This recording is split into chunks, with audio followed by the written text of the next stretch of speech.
All right, it being 9 o'clock, I'd like to welcome all to the standardized official ballot referendum meeting for the town of Lee. Each member of this deliberative body who wishes to vote in this meeting shall have checked in with the ballot clerks and received a voting card. If you are a registered voter and have not checked in yet, please do so now. Those individuals present who are not registered voters in the town of Lee may not motion, amend, nor vote today, but are permitted to participate in discussion and/or debate. Going forward, the moderator does not strictly adhere to Robert's Rules of Order. I would like to see courtesy, civility, consideration, and common sense guide our deliberative session. I invite all present to participate in honest discussion and lively debate, keeping these guidelines in mind.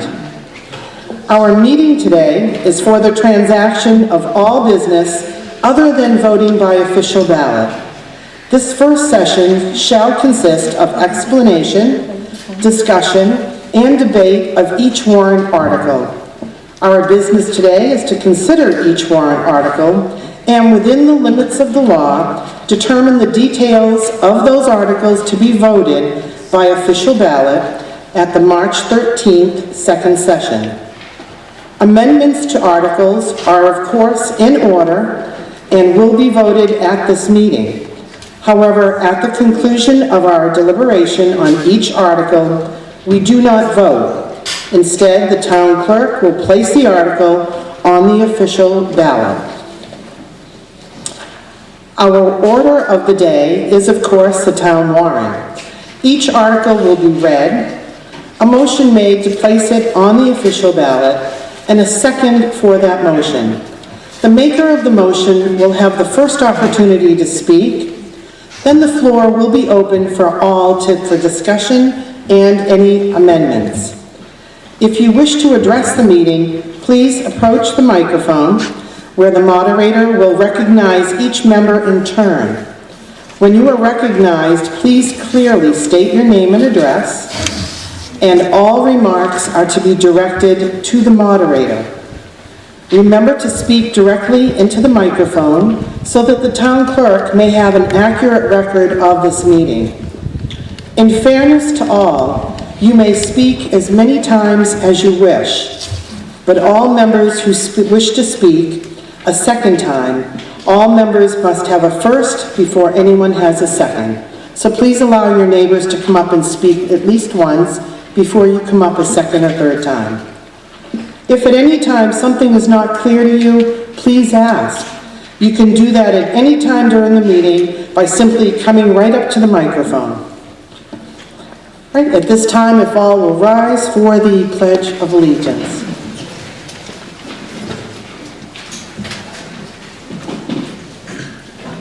I pledge allegiance to the flag of the United States of America and to the republic for which it stands, one nation, under God, indivisible, with liberty and justice for all. At this time, I'd like to introduce our legislative body, Board of Selectmen, Carrie Brown, John LaCourse, and Scott Bugby. Our town clerk, Linda Reinhold, my assistant moderator, Phil Stetson, and our town administrator, Julie Glover. Julie, at this time, would you like to present the key points? The PowerPoint? We're not doing those this year. You're not? No. How wonderful, as we move on. We didn't do them last year either. Wow.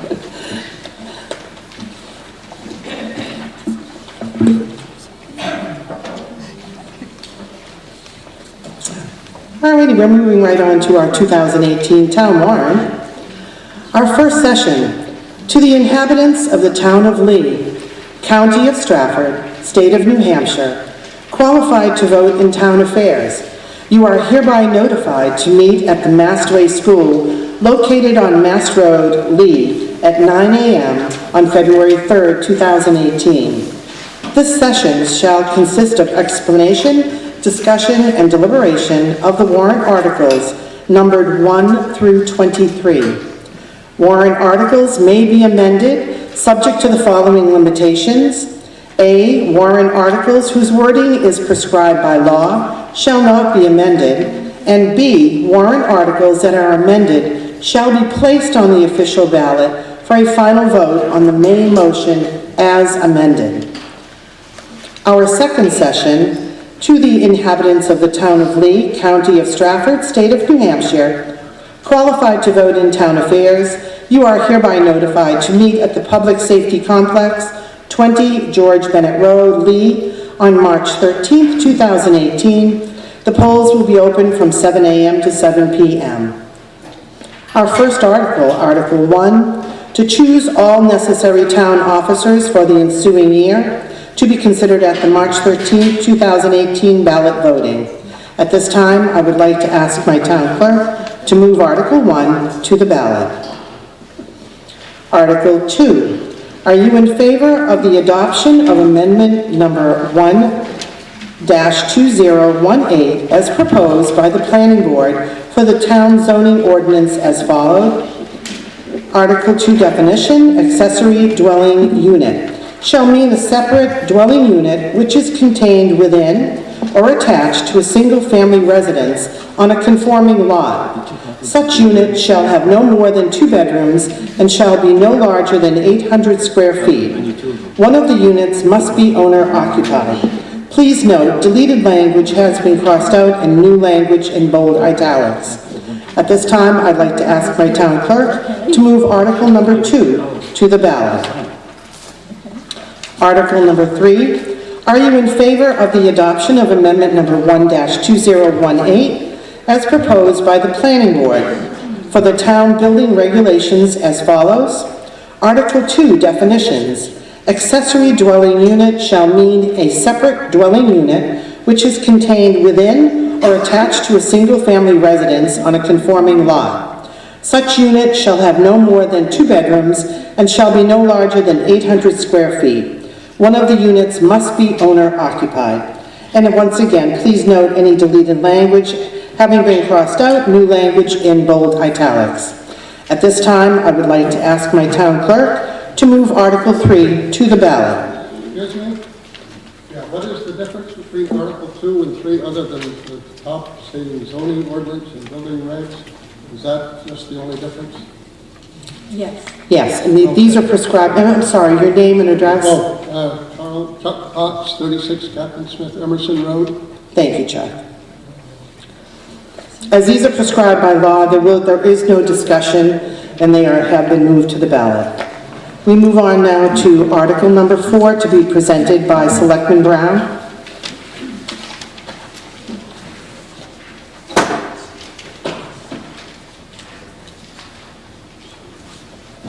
Article 4, shall the town vote to adopt the provisions of RSA 72:28-B, all veterans tax credit. If adopted, the credit will be available to any resident or the spouse or surviving spouse of any resident who, 1, served not less than 90 days on active service in the armed forces of the United States and was honorably discharged, or an officer honorably separated from services and is not eligible for or receiving credit under RSA 7228 or RSA 7235.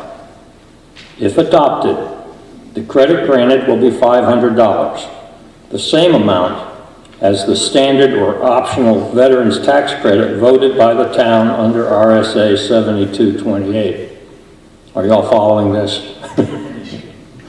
If the credit is adopted, any person desiring to claim the credit will be required to file an application with the assessor by April 15th of the tax year.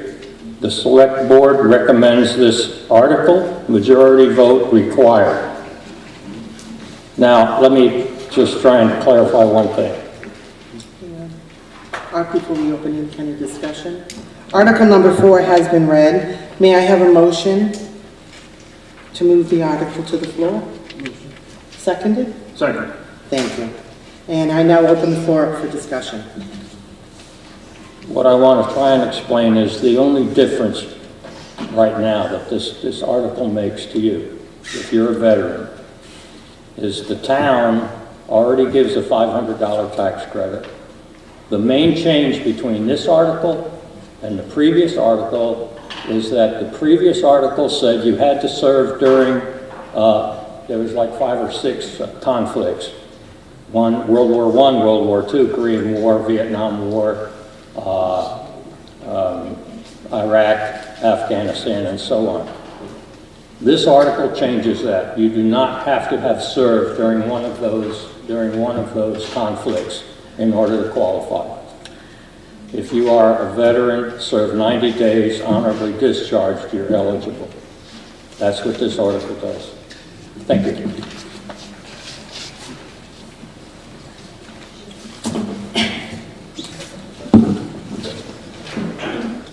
Floor is open for discussion. So this is a... Can I have your name and Oh, address? my name is Dave Cedarholm, Fox Garrison Road. What number Fox Garrison? 81. Thanks. So this is adding the spouse who may not be a resident or may not be a veteran? No, the only change is it takes away the list of qualified conflicts with associated dates. That's why it's called the All Veterans Tax Credit. The spouse language is the same whether it's in this law or the law that we currently have adopted. Okay. So is the whole article new language? What part of this is new language compared to what we currently have? It's adopting the new law that the New Hampshire legislature passed, I think it was last year, which is now 7228B, called the All Veterans Tax Credit. And the reason it's the All Veterans Tax Credit is that it no longer restricts someone from having served in one of the 6 or 7 conflicts with particular dates. So for example, the statute that we're operating under right now says you had to have served in World War II between December 7th, 1941 and December 31st, 1946, and then so on. It talks about the dates for the Korean conflict, Vietnam conflict with different dates, etc. This now no longer has that restriction. Thank you for the clarification.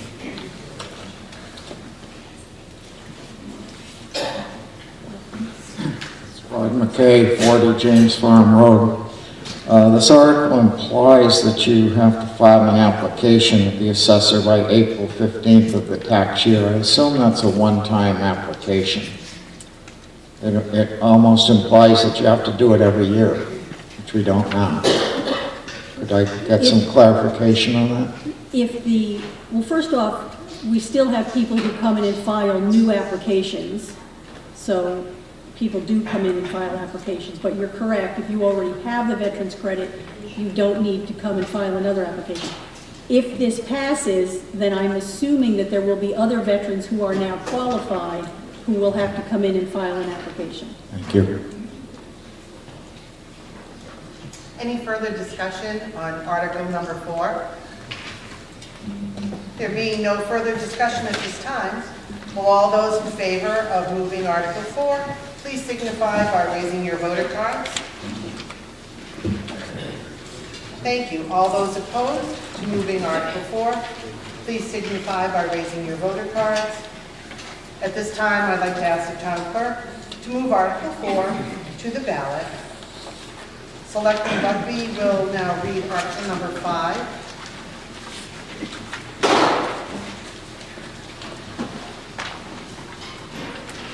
Good morning, everyone. Article number 5, land purchase.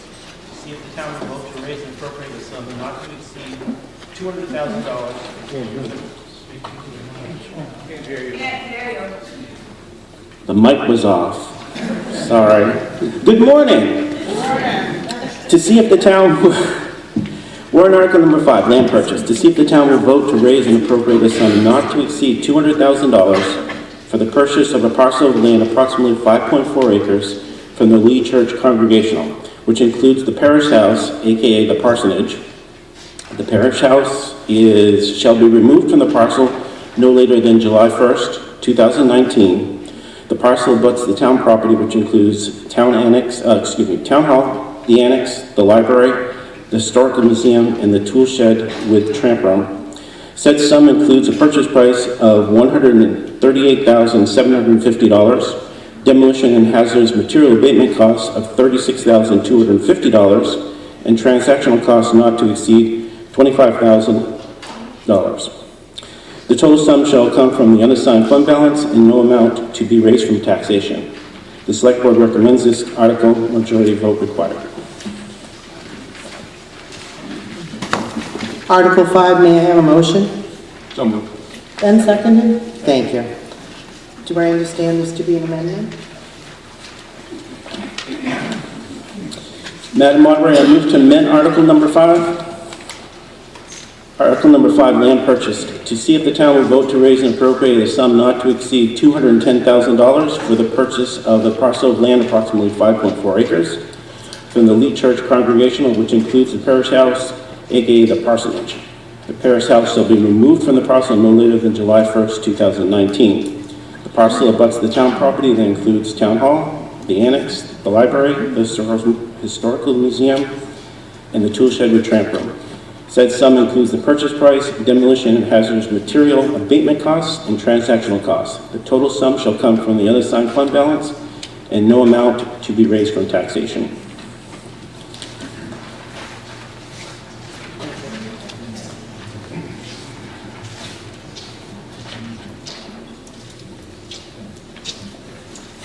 Article number 5 has been read and has been amended. I open the floor up for discussion on the amendment. Do you wish to be on the discussion? Yeah. I think it might be.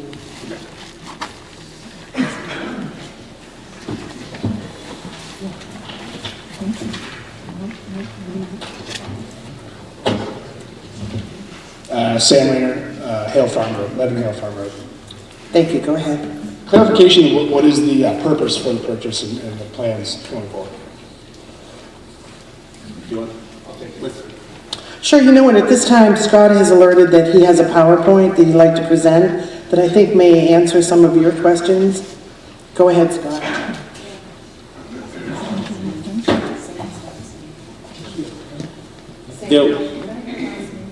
There'll be 3 of us doing a PowerPoint. The first person up is Mr. John Tappan and Mr. Ben Jeans, and then myself. So first off is Mr. Tappan.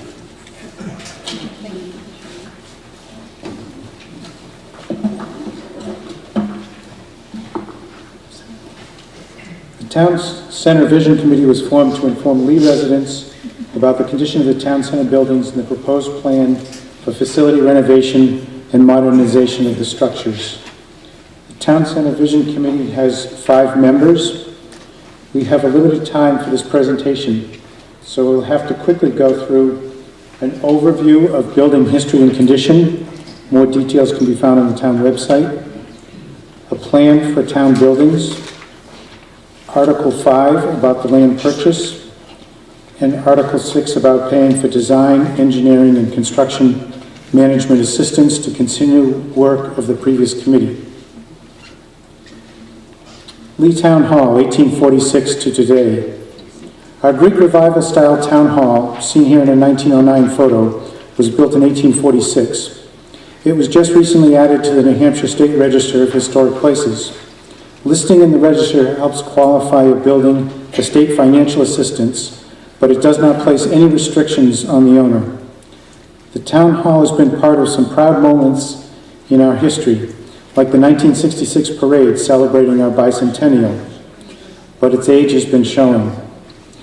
The wood structure under the floor has not survived its 171 years in the same condition as the brick exterior.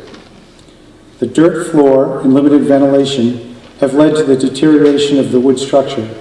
Inadequate insulation, particularly in the floor, produces an uncomfortable work environment in cold weather. The structural report from 2016 noted that the first floor has been resupported and does not currently represent any It quit working. Okay. My slide advance no longer works. And it looks like it.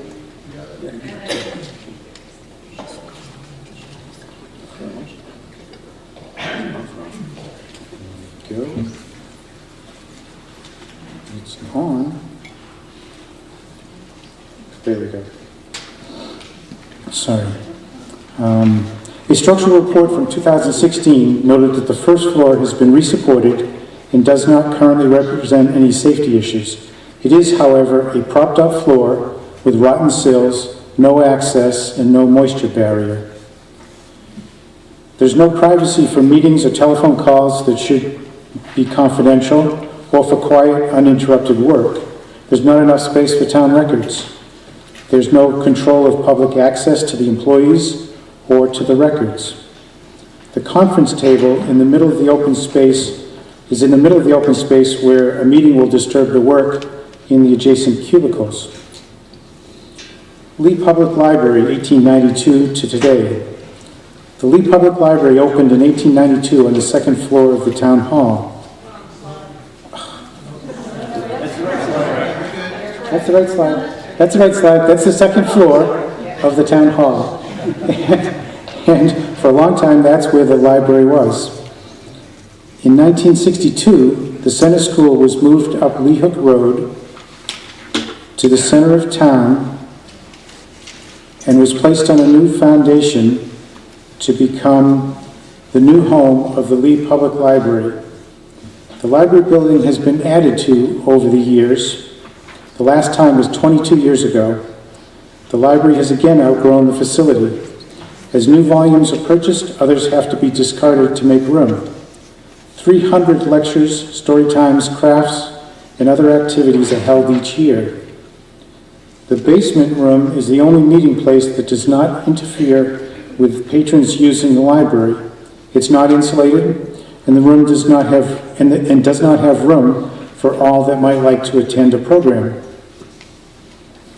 A program in the story corner blocks access to the books in this aisle, and a program in any other part of the library interferes with others who did not come for that program.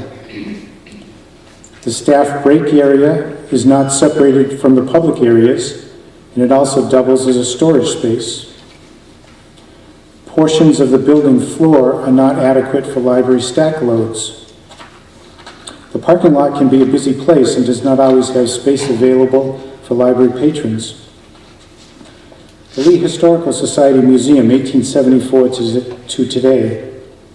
The South Lee Freight Depot, built about 1874, stood at the junction of today's Route 125 and Route 152. The land and the buildings were sold in 1936, and the freight depot was eventually moved to Epping, where it was converted into a house. The tall open room was partitioned into 2 stories, with 2 rooms downstairs and 2 rooms upstairs. In the spring of 1973, the building was put on the market, and Dwight Brown donated it to the Lee Historical Society.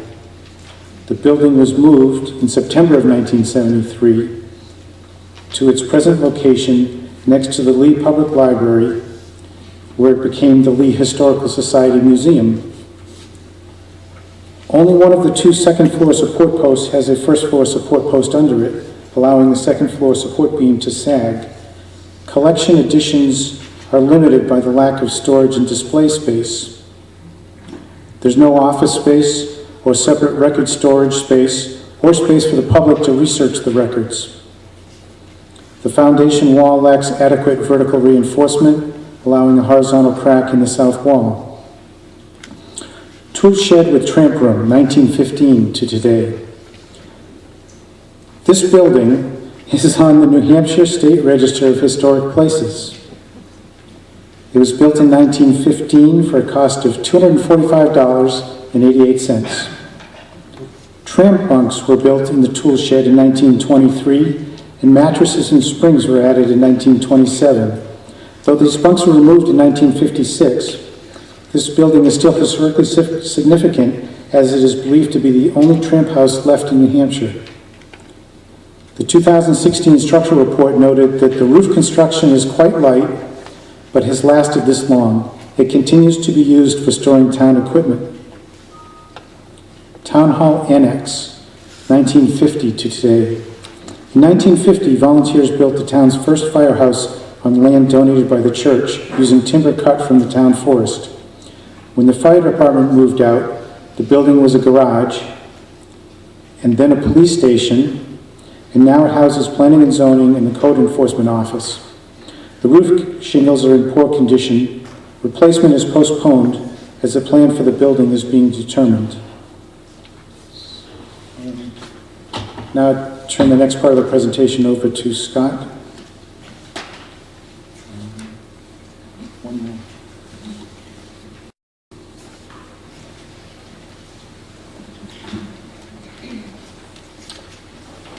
Plan for the town center buildings. This is a continuation of what many committees in the town have done for many, many years, the latest one being the Facilities Committee in 2016. Our particular job was to get out information to the public about this particular proposal to address these particular concerns at the town center buildings. And the plan that was developed had to accomplish these 5 things. Safety of the employees and the public, safety of records and other town property.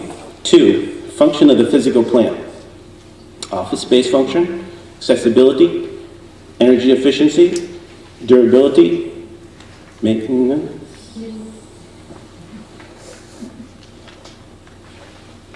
Okay.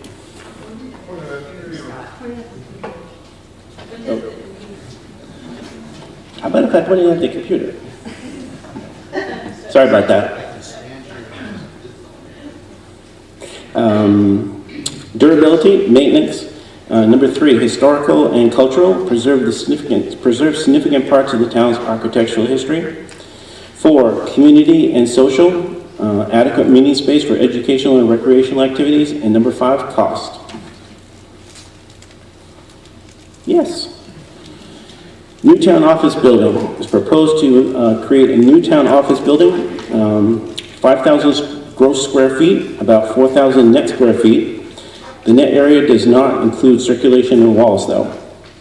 All current town office functions currently occupy 3,457 net square feet. The new town office building would be 16% larger. It would be a single-story structure, slab on grade, rectangular footprint, and a gable roof. The town hall would be renovated, the floor would be replaced, and we would correct other deficiencies. And it would also return the 1846 structure to its original configuration as an open meeting hall. The 1968 addition, currently the town clerk and tax collector's office, is planned to include 2 public bathrooms, meeting and office space for the commissions and the Lee Historical Society. Library addition and renovation.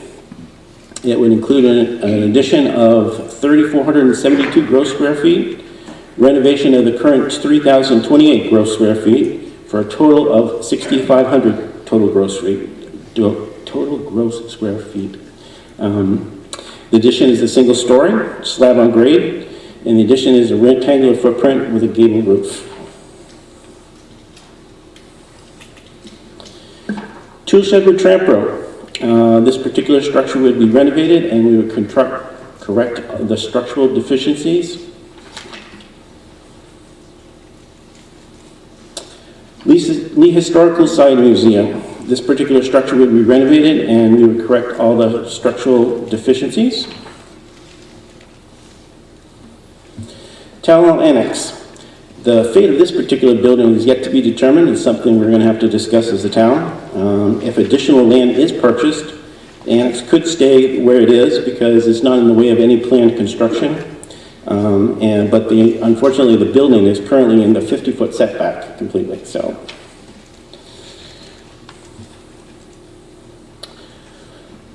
possible implementation steps. First, a new town office building would need to be built. When that was completed, we would relocate the town administration, town clerk, tax collector's office, planning and zoning and code enforcement to the new office building. At that point, we could renovate the current town hall and relocate and renovate the Historical Society Museum and the tool shed with tramp room. We could then relocate the library essential functions to a renovated town hall, the public safety facility, or in another location as required. At that point, when the library is empty, we would renovate the existing library and build the addition. When that was completed, we could move all the library functions back to the renovated and expanded library. Costs. These are rough costs. Cost for the library addition and renovation, $1,489,000, or approximately 44% of the total cost. A new town office building, $1,213,000, or about 36% of the total cost. Town hall renovation, $463,000, about 14% of the cost. And the Lee Historical Society Museum and Tool Shed, about $211,000, which is about 6% of the cost. Possible funding sources. And this is just something that the committee came up with in terms of funding. We can change it, we can amend it. A bond for $2.25 million. There is $389,000 in the Lee Library Building Capital Reserve Fund for this purpose. There is $60,000 in the Lee Capital Reserve Fund. The Library Foundation, which is fundraising for the library, has about $77,000. There are some maintenance items that are in the CIP that we could possibly, well, definitely wouldn't do them if we renovated the buildings. So that's about $33,000. And we could possibly take another $120,000 out of the town buildings capital reserve fund for undesignated expenditures. And now that they've got two buildings, one more is coming in terms of getting put on the state register, makes those particular buildings eligible for grants from the state. So we're thinking maybe $25,000. We don't know what that number is.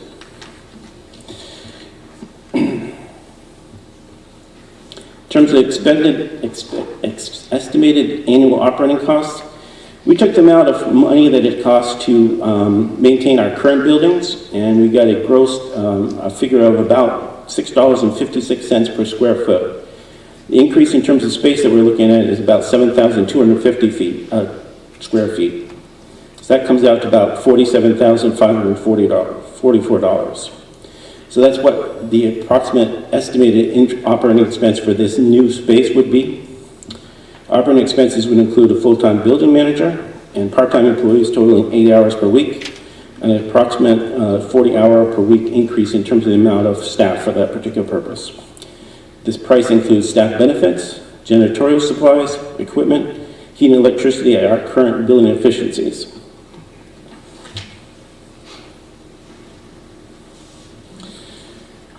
This is a Gantt chart just showing possibility in terms of when these things could be completed. Town office building, the new town office building could be started in Q2 of 2019, could be finished by fourth quarter of 2019.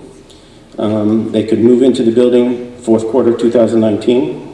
Library addition and renovation from the second quarter to the fourth quarter of 2020. Library moves into the new space fourth quarter of 2020. These are possibilities. This gives you an idea in terms of how things could be ordered.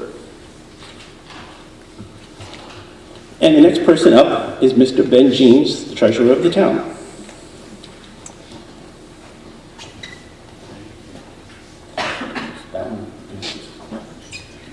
Morning, everybody. So one of the things that I was asked to do is just talk about the financial health of the town, and sort of the way I sort of broke this out is the notes of interest in support of the project funding. So I came up with 3 questions. Can we borrow? Are we fiscally competent? And is it a good time to borrow? So the town maintains you hear about the fund balance a lot, so we maintain an unencumbered fund balance at or above the state of New Hampshire's recommended percentages or levels. That allows us to have a good rating from the bond agencies, and our current rating is A3. So What is that, what is that rating? Don't want to bore everybody with all the details. Everybody knows about junk bonds and things like that. We're nothing like that. AA is considered high grade. AA3 is considered high grade, and it's the second level below the prime, the top level. So the town has a very good credit rating from the bond agencies. All that really means is they want our business. They would want our business. That's a good thing. The other thing is that we operate on our own cash. We don't use any short-term bank notes. We don't do a line of credit.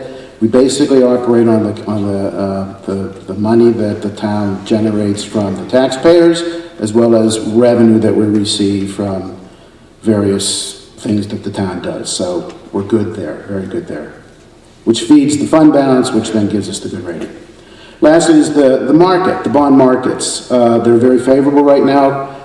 Competitive rates are there. We're credit worthy, and we have a strong performance history because of the fact that we currently have bonds that we are paying off right now and doing them well, and everything's going swimmingly there. So, okay, so that's the first few items in support of the town's attempts and approach of possibly doing this project. So where are we from the context of doing the funding with our current debt? I know a lot of people don't want to go into more debt, things like that, so where are we? I've got a graph to kind of show you how that'll all play out, but right now, in 2018, our debt commitments come from two things. One is the public safety complex and the transfer station. We'll pay off the public safety complex in 2023. We'll pay off the transfer station in 2024. So they're one right after the other. The remaining balance is about $642,000 from an original commitment of $2.5 million. So sorry about all that. Just trying to give the numbers here. If we bonded the new project starting next, I kind of went with 2019. We'd have 6 years of overlap. Okay, from the winding down of the two bonds and the starting up of the other. So we've got, they want one end and the other starts anew. We've got about 6 years of that overlap, if we do everything as we're saying here. So the way to look at it is that we've got 6 years left of the two bonds. That's costing the average taxpayer, which is about $54 a year in 2019, and that just continues to go down. But that's based on a median Lee family home of about $226,000. So some folks are below, some folks are above, but that's the median price in the town. If we did the town center project in 2019, that cost, based on the data that Scott showed you about the bond that we would go get, the 2.25 million bond we would go get, that would be about $90 a year per taxpayer based on the $226,000 value. Then the bond payments reduce every year. Last slide, yay, last slide I have is just a graph. The blue is the new bond, the yellow are the current bonds that we have that are close to being retired in the next few years. So you can see how, if you look on that first one in 2019, you see about $144. Look at the graph, that's the 54 and the 90 combined, and they just work their way down. And then in 2025, the only thing we have left is the bond payment for the new project. Okay? That's it.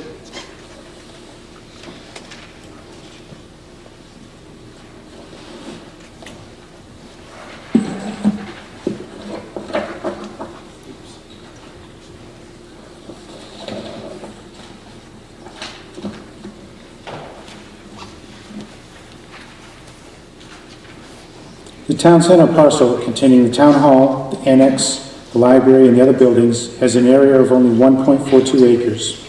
And not all of that area is available for building. Some of that area is in the bog. When we subtract off the bog area, we're left with 1.1 acres. But to that bog area, there's another boundary, a wetland setback of 75 feet. When we subtract the wetland setback, we're left with 73/100ths of an acre, but there's also side setbacks of 25 feet, which leaves us with 54/100ths of an acre. And then comes the 50-foot front setback, which leaves us with 35/100ths of an acre, on which we can build without a special exception for setback intrusion. So how do we have so many buildings on that small parcel? A number of the buildings were in place before the zoning, so they are grandfathered in. This small parcel has been a problem for town center committees for more than a decade. Now there is an opportunity to enlarge this parcel by buying land from the Lee Church Congregational. When we offered to buy a smaller parcel, the church countered with an offer putting the adjusted lot line just east of the parish house, a structure in poor condition which they do not want to keep. This larger parcel also contains the trail from the library to the town forest. The parish house will be demolished or sold and moved off-site, and we will have 6 3/4 acres. Of course, the bog is still there, leaving 5 1/2 acres, to which the wetland setback must be applied, leaving 4 1/2 acres. The back and side setbacks then leave 3.92 acres. After the front setback, we have 3.38 acres.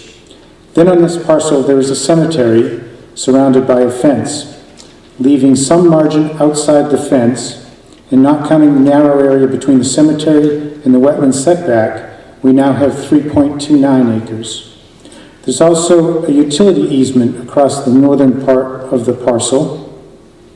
A road or driveway could pass under the power lines to access the land north of the easement. So, where are we now and where could we go? This land purchase presents an opportunity not previously thought possible, more than 9 times the buildable area that we have today. The present plans would use only a portion of the area, leaving the rest for the next generation. To get a sense of scale, let's put in a 5,000 square foot office building, and let's show the septic system, and now a 3,500 square foot addition to the library. And now add parking for 70 cars, and another 5,000 square foot building, and another parking lot, 50 cars, and now another 3,500 square foot addition to the library, and one more parking lot. That looks like a really bad design, but it's not a design. Just an exercise to help envision the size of the expanded land area. If Article 5 does not pass, we will have missed an opportunity. And this is what we'll be working with.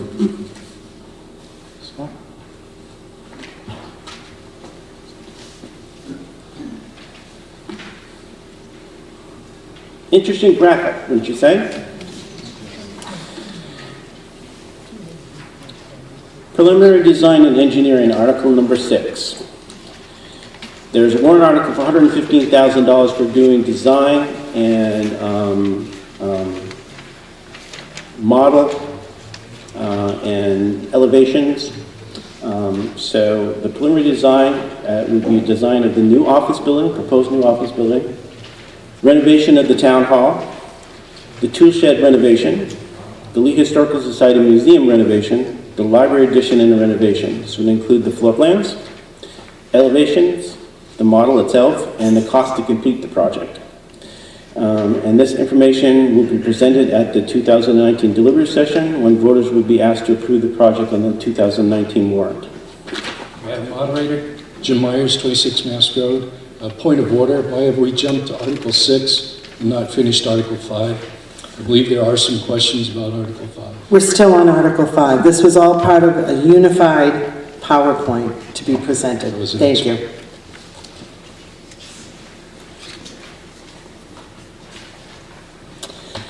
What if warrant articles were not approved? Number one, if Article 5 fails, the town center property would with a very limited area to effect changes to the town center buildings. We wouldn't have that extra space. If Article 6 fails, The town would not be able to do anything for another whole year, so we'd have to hold off on any changes to any buildings. So,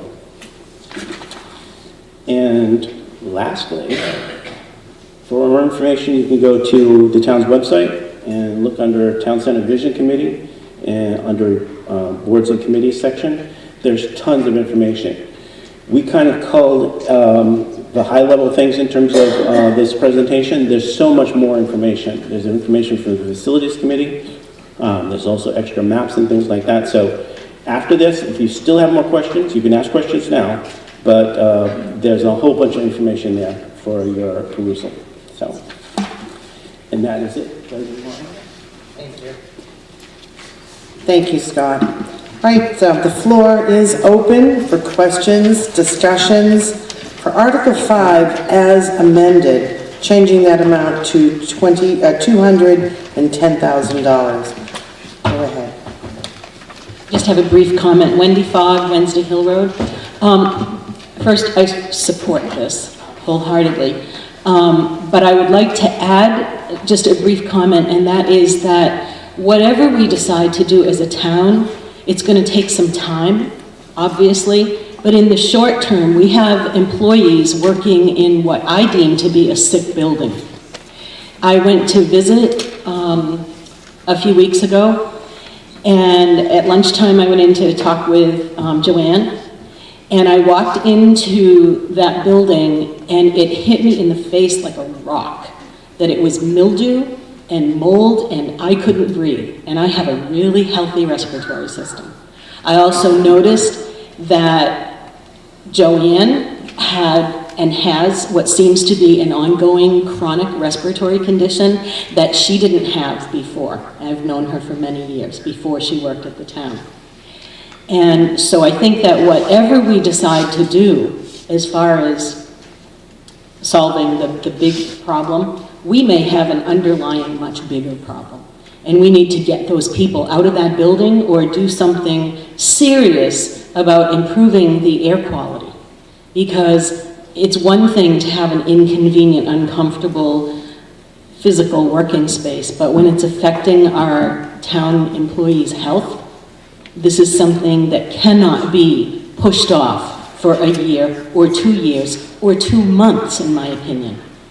Because in the long term, we could be looking at ramifications of gigantic lawsuits for people who have lost their health because the town refused to do something about this situation. So I want to make that just really known to everybody, because I realize that not everyone goes into the town hall and not everyone is aware, maybe in reality, of just how dire that situation is. So that's my comment. Let's take care of our people. Thank you. Sean Banker, 261 Lee Hook Road, here in Lee. So I'm also the chair of the governing board for the Lee Church Congregational.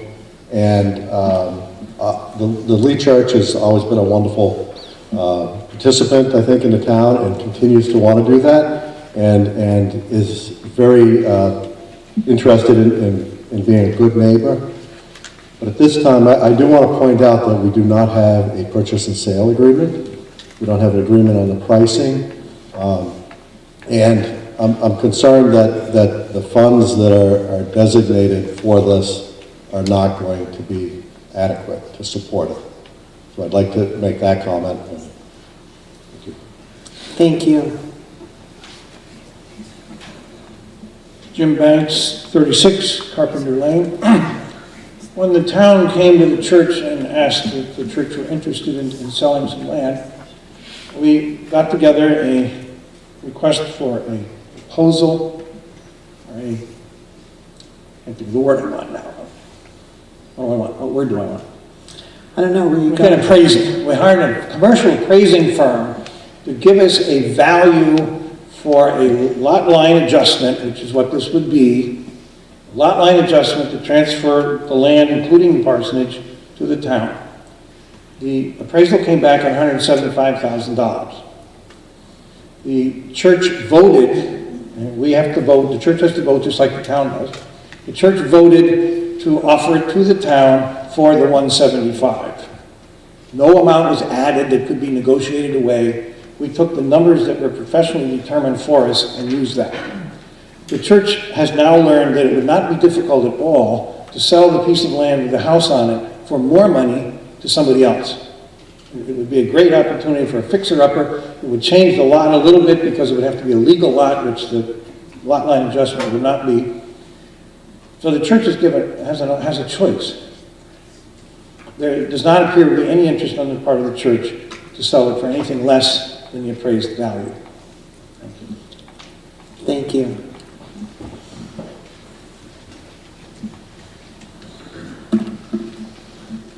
Gail Kinberg, I live at number 12 Lee Hill Road. I'm also the pastor of Lee Church Congregational, and others have lifted up some of our concerns, but I would like to make a correction to the amount of land.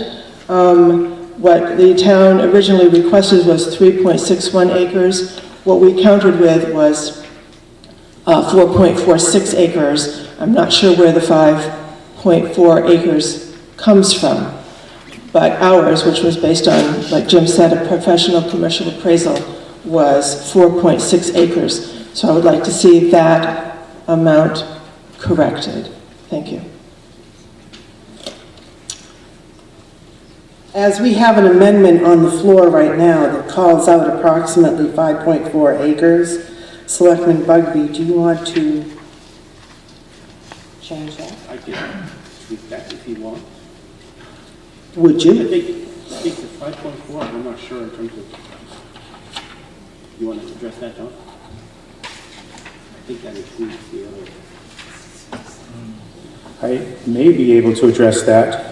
The 5.4 comes from the church survey from, I believe it was 1985, where the entire tax parcel was not being surveyed.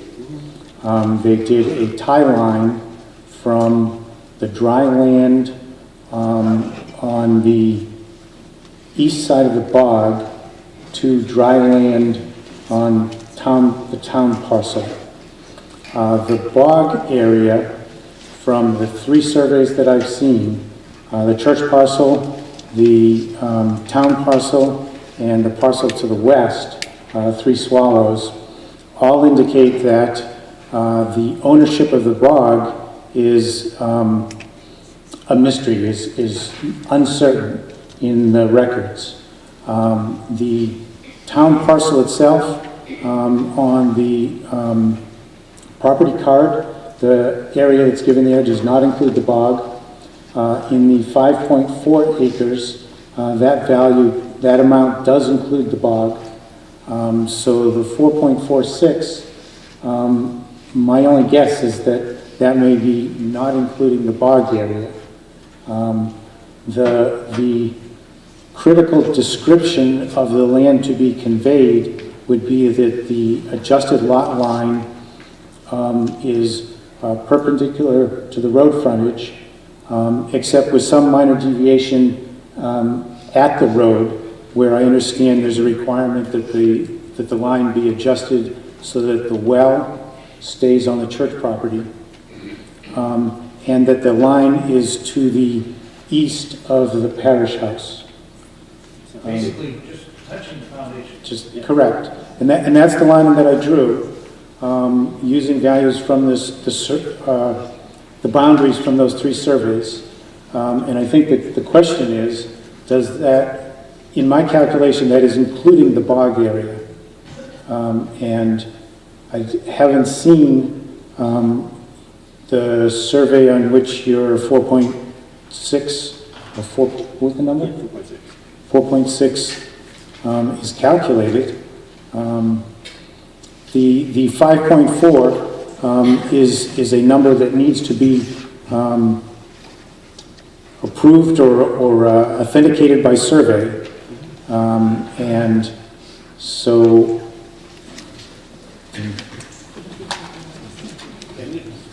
Steve, can we put the presentation back up again?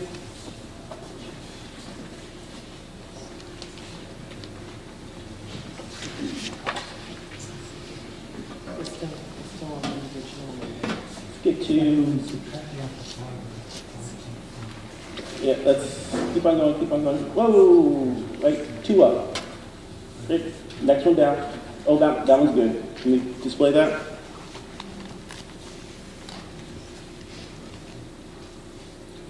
So we're talking about this area, this little funny little section here, all the way over here, all the way up here, down here. Sorry. So it's this little section here, all the way up, and then down here, and then probably like 7 feet away from the parish house, and down to Mass Road and across. So this little section here that looks like a house, this is the part that the town already owns. So we're talking about this section right in through here, all this section here. So if you take the surveys, put them in the CAD program, it calculates that that acreage right there in that funny little section is the 5.4 acres. So in terms of the 4.6, I'm not sure where you're getting that.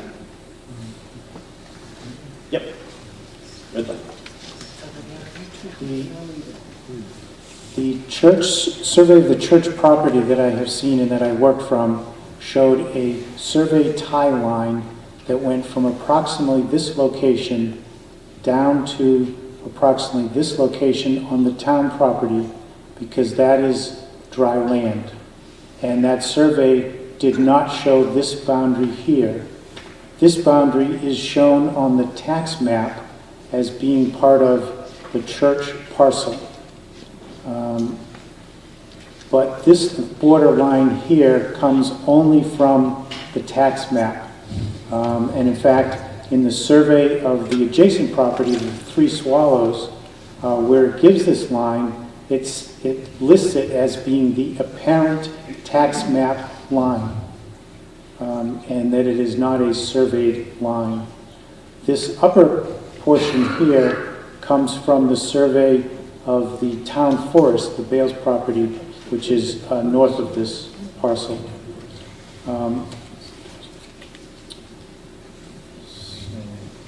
Also, this line over here, where it touches the parsonage, it takes, if you shift that line by just under 7 3/4 inches, you've changed the area by 1/100 of an acre.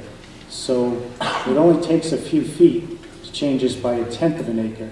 So that 5.4 that I was quoting, I would not be surprised if that came back from survey at 5.5 or 5.3 or something like that. The 4.6 is the only explanation I can come up with, is that it did not include this area over here in the bog. Thank you, John. So it's my understanding we're going to leave the verbiage on the amendment to continue to read approximately 5.4 acres. Thank you, John. Go ahead. Dave Cedarholm, 81 Fox Terrace Road. So, am I to understand that we have not had a surveyor involved in determining, a licensed surveyor involved in determining the area that would go up for sale or be purchased by the town? This is some calculation off of a CAD drawing?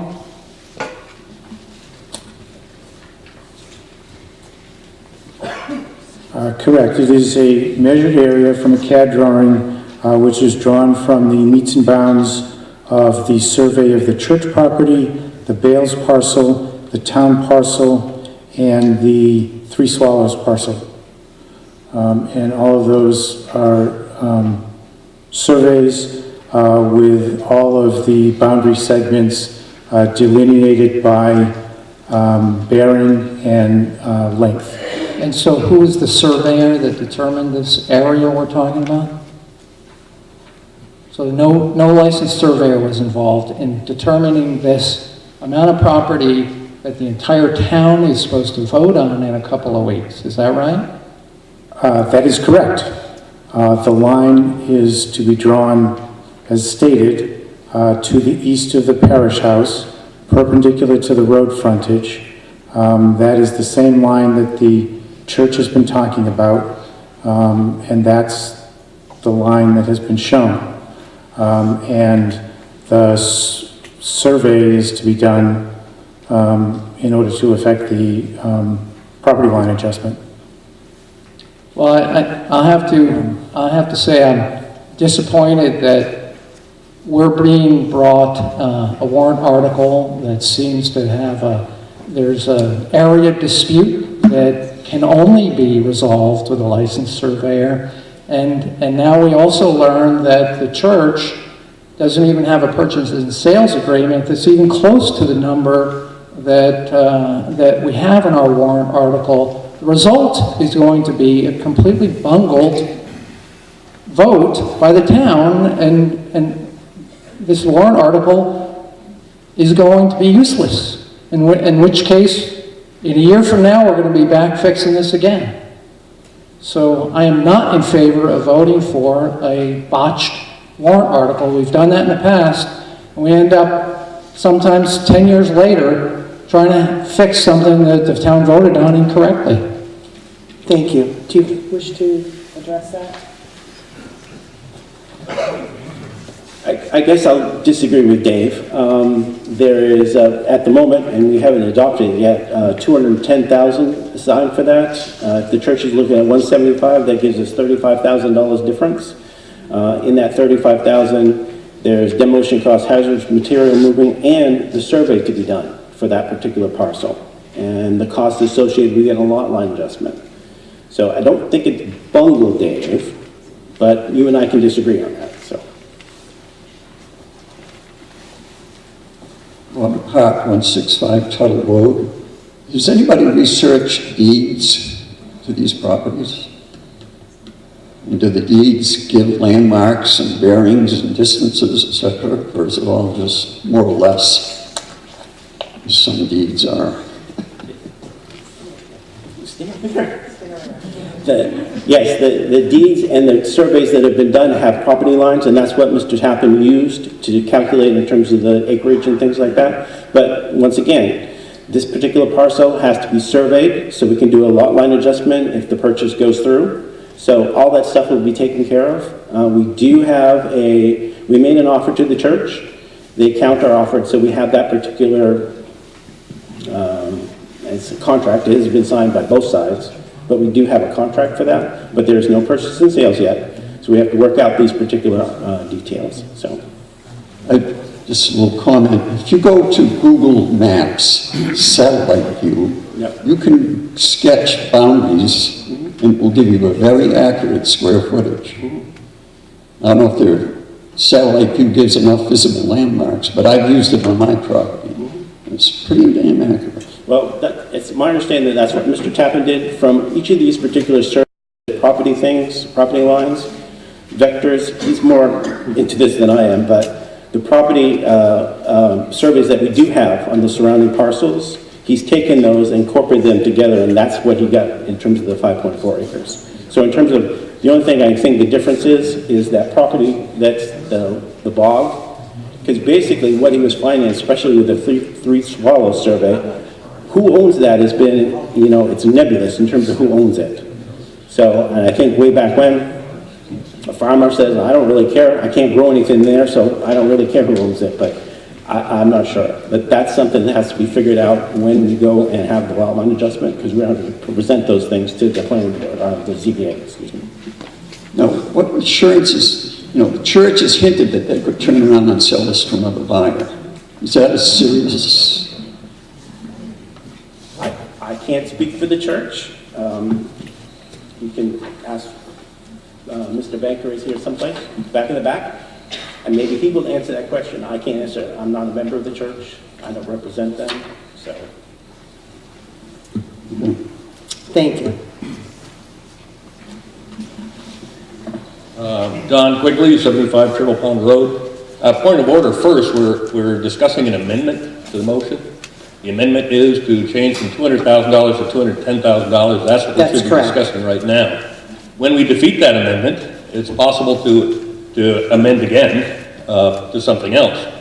And I suggest we're sort of headed toward throwing the baby out with the bathwater here. We have the church that wants to sell the property at a bargain price. We have a town that needs the property desperately in the next year. There will be a survey. Do we trust that the town and the church will eventually negotiate a survey and a price that meets both their needs? Yes, we do. That's going to happen. We need to do this now. So I would suggest we defeat the amendment that's on there and then move toward another amendment that in fact raises the price to $250,000 from the town so that the church can adequately get their needs of $175,000 in the formula. But that's not an amendment yet because we've got to defeat the amendments on the table. Thank you, Don.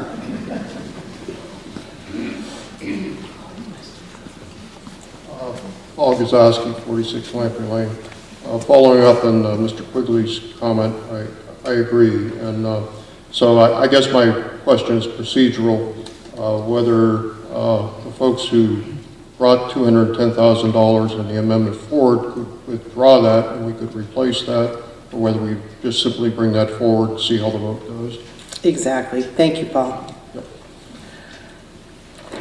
All right, once again, I have an amendment on the floor. Any further discussion?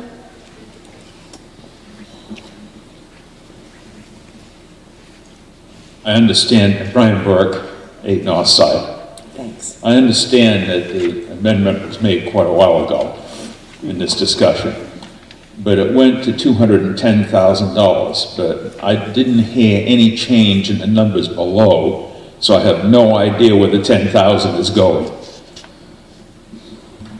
Do you wish to speak to that, Scott? Yes, it was a while ago, Brian. What it basically did is it outlined the details but took out the specific dollar amounts for those particular things and increased the price. And if the legislative body is amenable, I can withdraw the, well, whoever seconded it. No, it can't? No, we'll just vote on it. Okay, because we can just change it to a higher amount if we wanted to. But I would suggest that we keep in the parts that do not delineate how much each of those things are.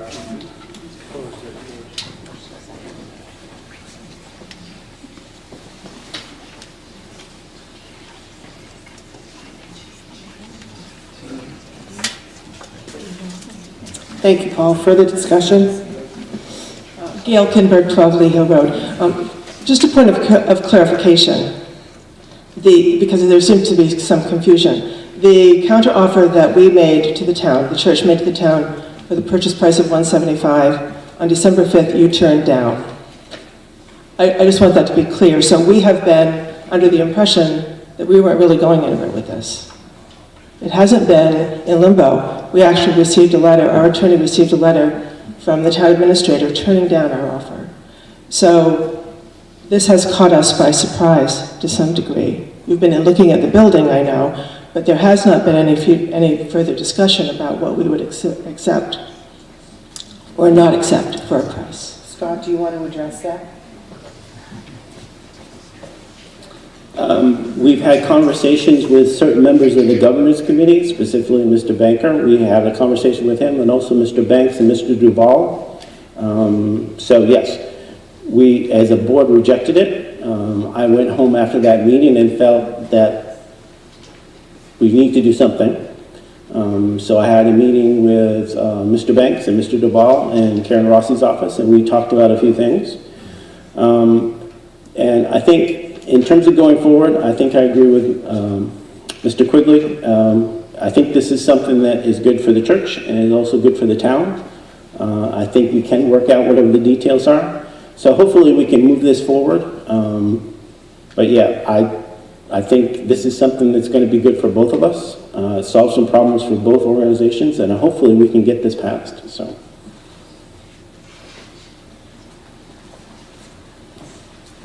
Do I have any further discussion on the amendment for Article number 5? And it's been a while, so let me just refresh your memory. The amendment that came forward was to see if the town will vote to raise and appropriate a sum not to exceed $210,000 for the purchase of a parcel of land approximately 5.4 acres from the Lee Church Congregational, which includes the parish house, aka parsonage. The parish house shall be removed from the parcel no later than July 1st, 2019. The parcel abuts the town property that includes the town hall, the annex, the library, the historical museum, and the tool shed with the tramp room. Said sum includes the purchase price, demolition and hazardous material abatement costs, and transactional costs. The total sum shall come from the unassigned fund balance and no amount to be raised from taxation. The Select Board recommends this article, majority vote required. On the floor right now, I do have this amendment. There being no further discussion at this time, will all those in favor of Article 5 as amended, please signify by raising your voter cards. Thank you. Will all those opposed to Article 5 as amended, please signify by raising your voter cards. The amendment to Article 5 has not passed. We now return to the original Article 5. Do I have any further discussion and/or amendments to Article 5 in its original form?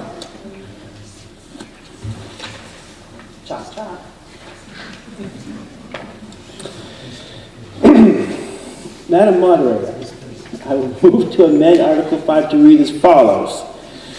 To see if the town will vote to raise and appropriate a sum not to exceed $250,000 for the purchase of a parcel of land approximately 5.4 acres from the Lee Church Congregational, which includes the parish house, aka the parsonage.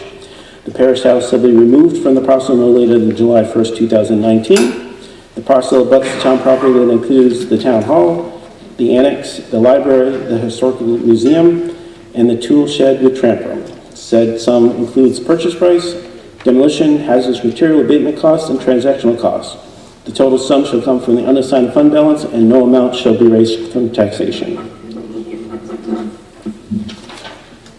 I have a motion to amend. Do I have a second? Please stand and state your name. Thank you, Bambi. And I now open the floor up for discussion and/or debate on the amendment to Article 5, now calling out the amount of $250,000.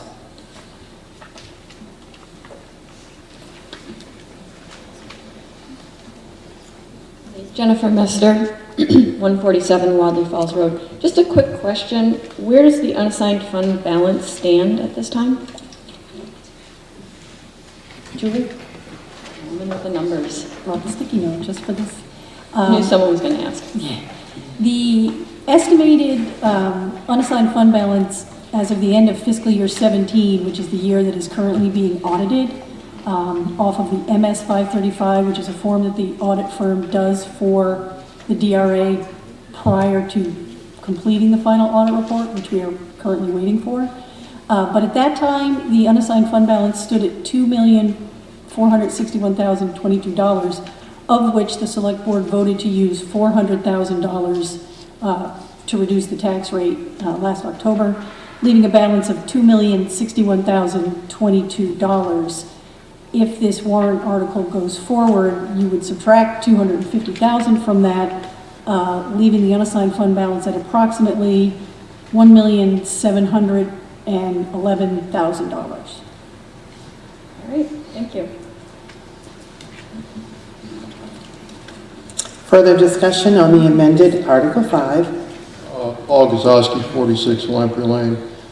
First of all, the amendment, if I heard it correctly, removed these specific amounts further down in the paragraph. It so did. We have one amount, $250,000. Okay, I find that agreeable. Second, I support this purchase, and I'm one of those folks for whom this has been a very long road, over 10 years of difficult work and decisions. I am grateful to this committee and the Select Board for working through some very difficult matters in the last several months. And I think everybody has acted in good faith. I am grateful for the church providing this opportunity for us to create a town center, finally, where the opportunity didn't really exist in previous iterations of this. So if there were miscommunications along the way between the people who were attempting to get a negotiation and a warrant article forward, I don't think anybody should shoulder the blame for that. So here we are. I favor this amendment for $250,000. I do believe that a survey somewhere along the way could take care of many of the concerns. However, I don't think that should stop us. And if I understand the way the legislative system works, if the town decides to vote this forward, it becomes the charge of the select board to walk this forward, which means it may or may not happen. I mean, it becomes their charge, so that the elected body basically would authorize them to move forward, and we attempt to move forward. It's been a long haul. This has incredible potential. I think the PowerPoint presentation illustrates the dilemma, and I think that our employees in that town hall share an awful burden, but at the same time I think there's an opportunity to take that piece of history and turn it into a place that is functional. So I agree with Don Quigley, and I hope there are others who agree too. Thank you. Thank you, Paul. Any further comment on the amendment to Article 5? All right, and once again, just to refresh our memory, this is the second amendment, and this is to see if the town will vote to raise and appropriate a sum not to exceed $250,000 for the purchase of a parcel of land approximately 5.4 acres from the Lee Church Congregational, which includes the parish house, aka parsonage. The parish house shall be removed from the parcel no later than July 1st, 2019. The parcel abuts the town property that includes Town Hall, the annex, the library, the historical museum, and the tool shed with tramp room. Said sum includes the purchase price, demolition, and hazardous material abatement costs and transactional costs. The total sum shall come from the unassigned fund balance and no amount to be raised from taxation. All those in favor of the amendment to Article 5, please signify by raising your voter cards. I thank you. All those opposed, please signify by raising your voter cards. All right, the amendment to Article 5 has passed. At this time, the town clerk will move Article 5 as amended to the ballot. Madam Moderator, I move to restrict reconsideration of Article 5. Second. I have a motion has been made and seconded to restrict reconsideration of Article number 5. Will all those in favor of restricting reconsideration of Article number 5, please signify by raising your voter cards. I thank you. All those opposed? Reconsideration of Article number 5 has been restricted by the vote of the deliberative body. John?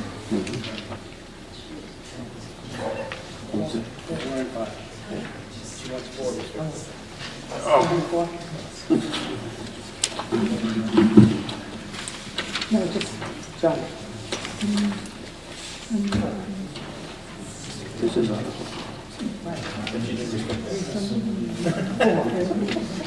4. I made a mistake in recording. Madam Moderator, I move to restrict reconsideration of Article 4. Do I have a second? Thank you. A motion has now been made and seconded to restrict reconsideration of Article number 4 as well. Will all those in favor of restricting reconsideration of Article 4, please signify by raising your voter cards. Thank you. Those opposed to restricting Article 4? Reconsideration of Article number 4 has been restricted by vote of the deliberative body. We now move to Article number 6 to be presented by Selectman Bugby.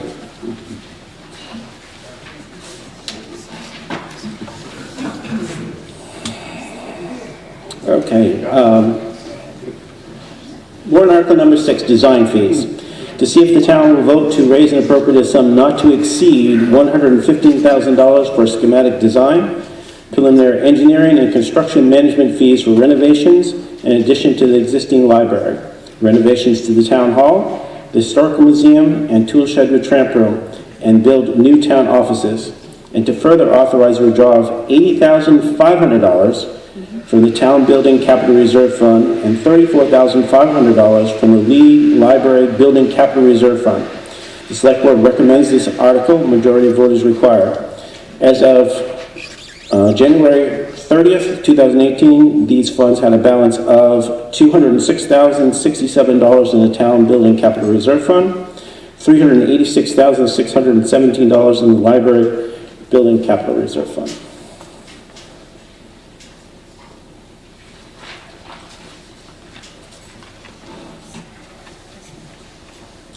Floor is, do I have a motion on Article 6? And seconded? Second. I now have Article 6 on the floor. Open it up for discussion. Do we have any questions on Article 6? 165 Tull Road, schematic design. Does that mean finished architectural plans, or what is it? Seems like a lot of money for what's being done. The schematic designs are basically the floor plans. We wouldn't be looking for necessarily finished mechanical and air conditioning and things like that. It's enough information that we believe to bring to the legislative body next year so you can make an informed decision. Right now we have rough costs for those particular things, but we need to tell them things like what's the quality of the finishes on the buildings, how big the offices are and things like that. So there's some work that still needs to be done, but we need a firm to come in, take those particular requirements, tell us how much it's going to cost to build that particular thing or to renovate that particular structure, and also give us elevations, what the new building would look like, and also give you a model so you can take a look at what you're getting for your money. So those are all the things. And the other thing that it includes is a construction manager, somebody who would come in, work for us, would be signing an agreement that said they would not be working or bidding on the particular project when it came up. So this particular company or individual, most likely a company, would be working for us. Architects love to design things, but we need somebody on the ground that's done this so they can tell us maybe something more cost effective.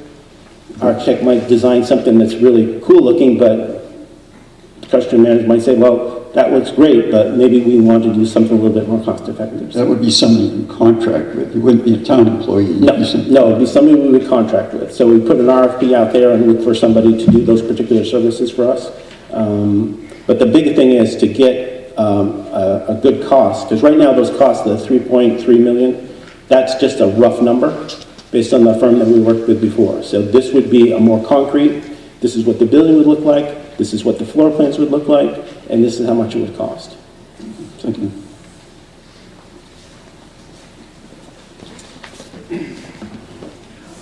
Thank you, Scott. First, Shanda, 18 Hill Farm Road.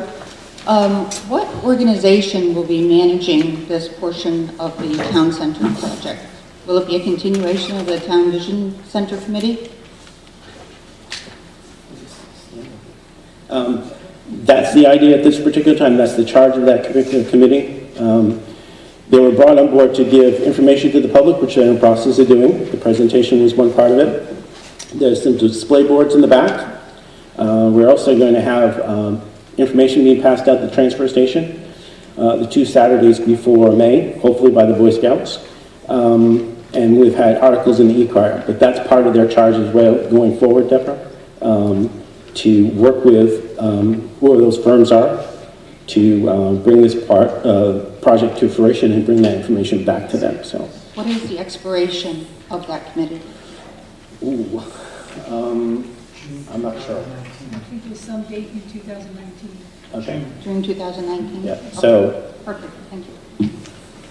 And also, before I forget, no, I'd like to thank her too. She was on the facilities committee. Can I make a comment? Yes, but can I have your name, please? Deb Shannon. Thank you, Deborah. Before I forget, the committee, the Town Center Vision Committee, you saw the names up here. They've worked really hard, and 3 of them here today, and I want to thank them personally. They've done a banner job in terms of doing this and getting information out, so I just want to thank them personally.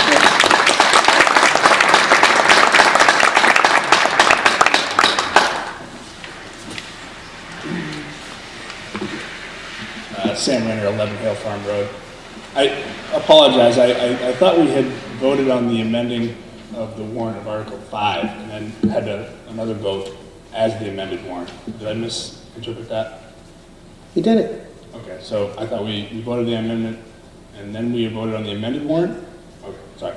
So I'm going to try to piggyback on that. My question is the parcel to the left of the town hall is a vacant commercial building, which seems suitable for an office building, as it's already gutted down to the studs, I believe. Has there been consideration of looking to filling that building with the office space for the town hall? You know, it's Sam, I hate to kind of blow you out of the water there, but we're working on Article 6 right now. Yeah. Do you want to just briefly? I'm just piggybacking on Article 6, because Article 6 is about raising appropriated funds for the renovation. Churches. That's fine. Well, it's fine with me. Sure. Got it past her, that's excellent. Yes, the previous facilities committee did look at that particular structure. Unfortunately, the structure is not the right size. It wouldn't allow you to put all the administrative offices in there. It's just not big enough, even if you use both floors.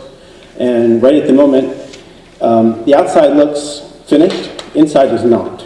Everything's roughed. I think he has insulation, but there's no interior walls. There's, in terms of finished interior walls. So it seemed to be inappropriate. And in terms of the numbers we were getting in terms of finishing that would be very expensive. And I know people have looked at it as a nice parking lot.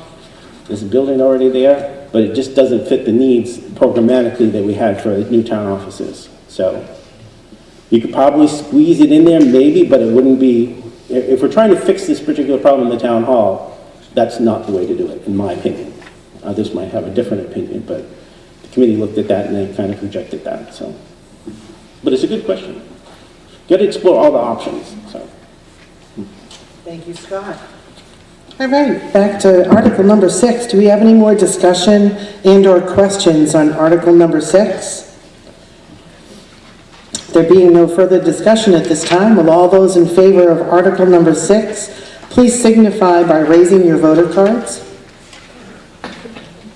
Thank you. And those opposed, also please signify by raising your voter cards. All right, at this time, I'm going to ask my town clerk to move Article number 6 to the ballot. Madam Moderator, I move to restrict reconsideration of Article 6. Second. Thank you. Motion has been made and seconded to restrict reconsideration of Article number 6. Will all those in favor of restricting reconsideration of Article 6, please signify by raising your voter cards. Thank you. All those opposed? At this time, reconsideration of Article number 6 has been restricted by vote of the deliberative body. Article number 7, can I have the chief?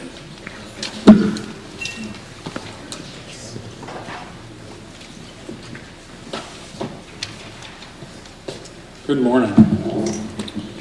Warrant Article 7, Fire Command Vehicle, to see if the town will vote to raise and appropriate a sum not to exceed $57,000 for the purchase of a fire command vehicle and related safety equipment, and to authorize the withdrawal of this amount from the Fire Equipment Capital Reserve Fund for this acquisition. The Select Board recommends this article, majority vote required.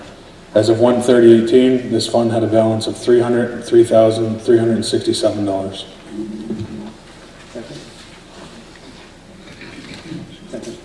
Thank you. All right, Article number 7 has been moved and seconded. It is on the floor, open for discussion. Any questions?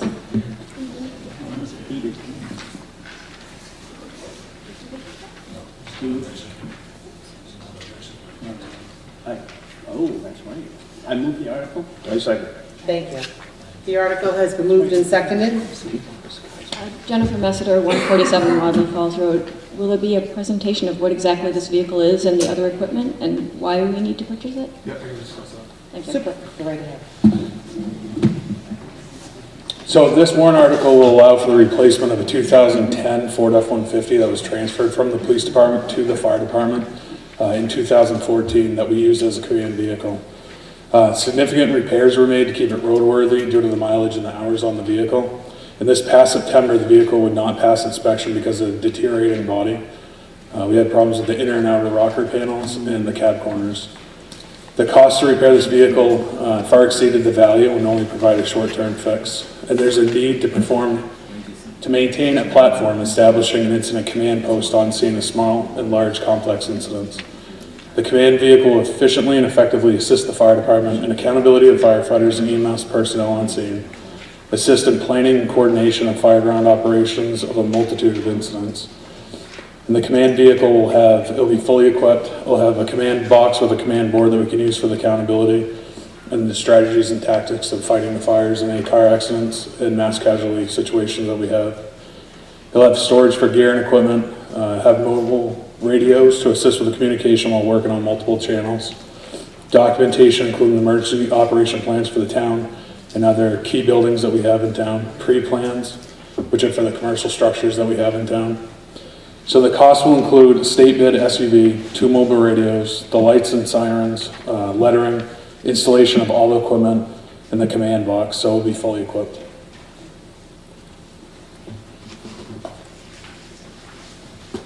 Thank you, Chief. Any other questions on Article number 7?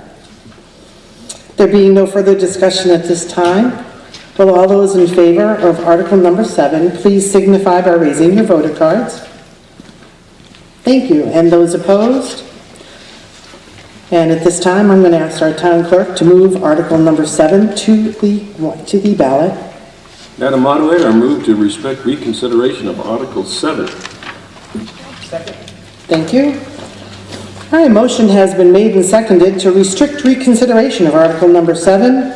Will all those in favor of restricting reconsideration of Article 7 please signify by raising your voter cards? Thank you. Those opposed? Reconsideration of Article number 7 has been restricted by vote of the deliberative body. We'll move on to Article number 8 to be presented by Selectman Bugby.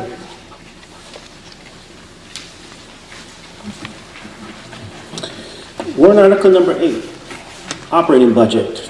Shall the town of Lee raise and appropriate as an operating budget, not including appropriations by special warrant articles and other appropriations voted separately, the amount set forth on the budget posted with the warrant or as amended by vote of the first session for the purposes set forth wherein. Totaling $4,065,766.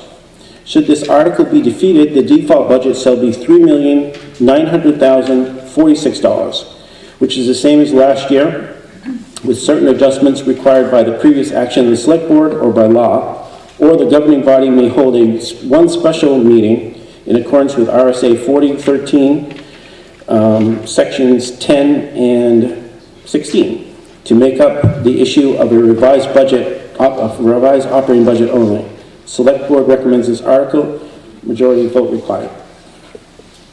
So moved. I have the Article 8 has been moved. Do I have a seconder?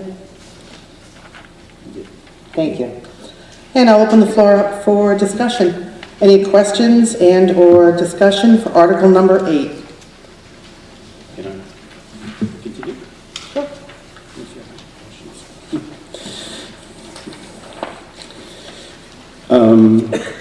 You've all got a sheet in terms of the breakout of the operating budget. I'll just go down through each of them.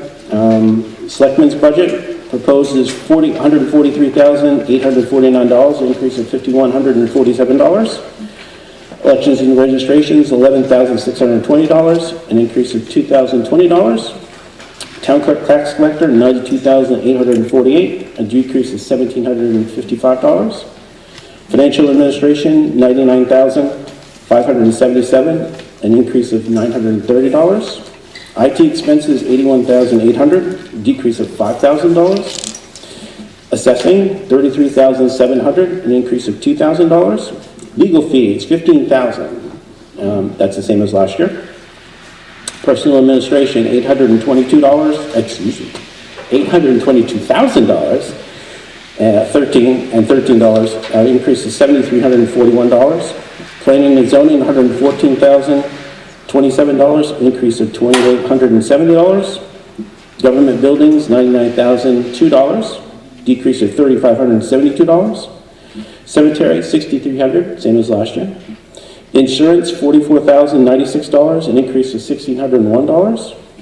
Other government, which is decreased, that's where we usually put the increases for salaries. Police department, $703. Geez, I'm reducing the budget big time here. $703,951, an increase of $69,597. Dispatch, police and fire, $15,157, a decrease of $36.95. Ambulance, $19,963, an increase of $187. Police department, fire department, $457,485, an increase of $23,538. Code enforcement, $54,549, an increase of $11,549. Emergency management, $7,600, no increase. Highway department, $497,967, an increase of $4,424. Transfer station, $168,935, a decrease of $3,033. Solid waste, $139,070, increase of $9,493. Water treatment, distribution and conservation, $200, same as last year. Animal control, $1,000, same as last year.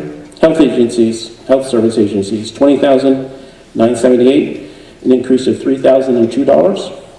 General administration for welfare, $5,700, same as last year. Welfare, direct welfare assistance, $24,500, same as last year. Parks and recreation, $46,200, an increase of $96.45. Library, $229,607, increase of $37,895. Patriarchal purposes, $500. Culture and recreation, $1,000, that's an increase of $1,000. Conservation is $0, that's a decrease of $5,300. Long-term debt, $90,000, same as last year. Interest on long-term debt, $17,873, a decrease of $41,105. In terms of highlights, all the department budgets include a merit and/or a 2% COLA increase, so everybody got an increase. Election and registration is increased due to there's more elections in FY19 than FY18.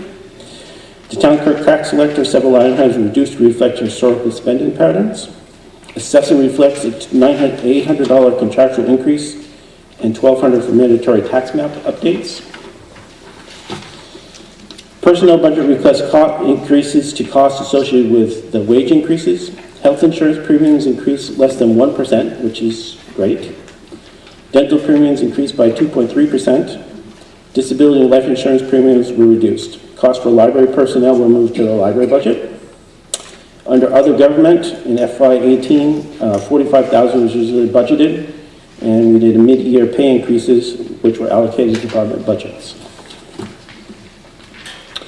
The police department was up. The increase is for an additional officer and some additional overtime.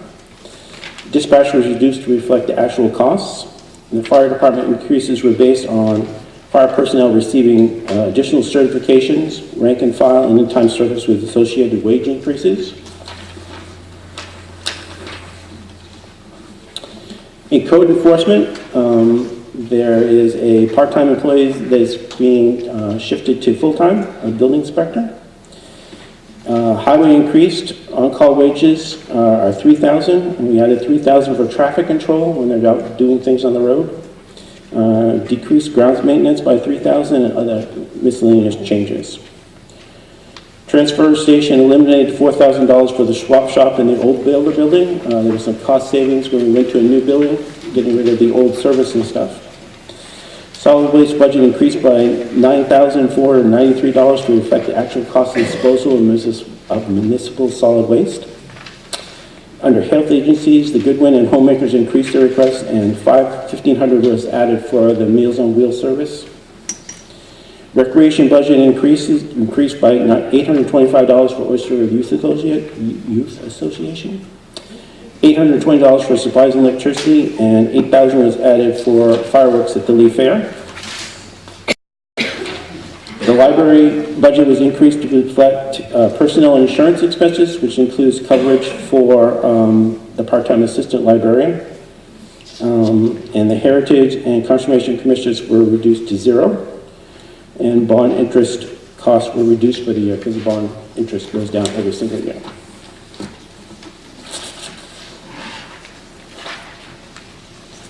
Thank you, Scott. Floor is open for any questions or discussion. I do have a gal walking up. Hang on. Bambi Miller, 15 Sherburne Road. I would like you to speak a little more about the conservation being zeroed out. Tell me why that's happening.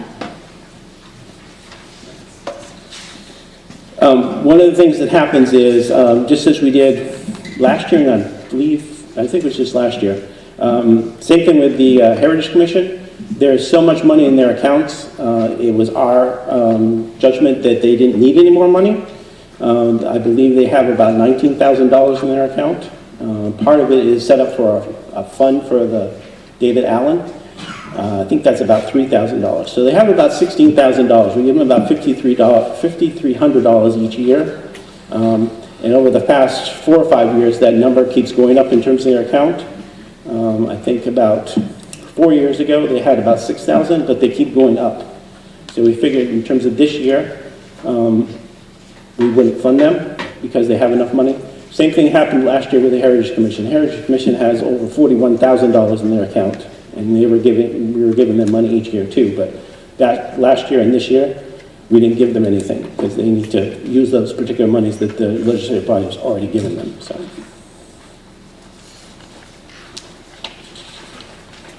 Thank you, Scott. Jim Banks, 36 Carpenter Lane. I saw as these numbers whipped by that there was several $1,000s for fireworks at the town fair. As a person who tends to be on the site up to the very last person ready to leave because I'm cleaning up things I did, I've come to recognize there's not many people watching that stuff. Not many people watched the movie this year either. So it becomes a rather large amount of money per person benefiting from it, and I propose we take that out.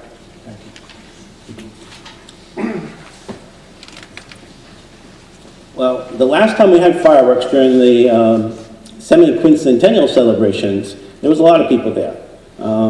I didn't count them, but I'd say there's probably 60, 70 at least.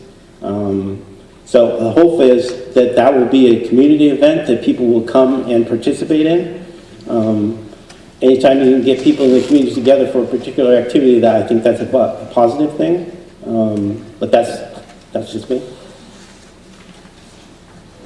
Using your numbers, if it's $8,000 for fireworks and you had 70 people there, how many dollars per person is that? The thing is, part of this is going to be, we have to say what the total cost is. Karen believes that she can get donations for a lot of it, but we can't say how much that is. So it won't be, the town will be out $8,000 if I guess that's what I'm trying to say. But Karen said she can fundraise for a lot of it, but we can't say we're going to spend $2,000 because we have to say how much the total cost is. So there's a fundraising component of this, but I can't tell you exactly what that is. But she in the past years has done a lot of fundraising for it. So. Thank you, Scott. Paul Gazowski, 46 Lamprey Lane. About the fireworks, is part of that amount of pass-through of proceeds that were voted by the Fair Committee for this purpose? Current proceeds? No, this is the total cost for it, Paul. This is the total cost. So if the Fair Committee chooses to use some of their proceeds to that, that's their thing. This would be the total cost of doing that particular activity. Okay, somehow I was under the impression that they had voted not too long ago to to allocate monies that they currently have for this purpose. And which would come and defray some of this particular cost. Yes. But that would be in addition to the monies that Karen said that she could raise for this particular thing. So Okay. I don't know if she can fundraise and the fair committee will, make up the whole 8,000. I can't speak to that. But a lot of it will be covered by these possible funding sources. Thank you, Scott. Go ahead. Cox, 36 Captain Smith Emerson Road. I'd like to speak to the transfer station solid waste disposal, that we're increasing that. The tip fees may be going up. We spend an awful lot on stuff that we have to send out of town. We pay good money to get rid of the stuff that we don't want. And I think that a lot of this is that many people are not separating the recyclable materials, which we either get rid of at a good profit or maybe sort of break even on. We don't pay the tipping fee. And I'm sure that all of us don't like to pay for other people's trash.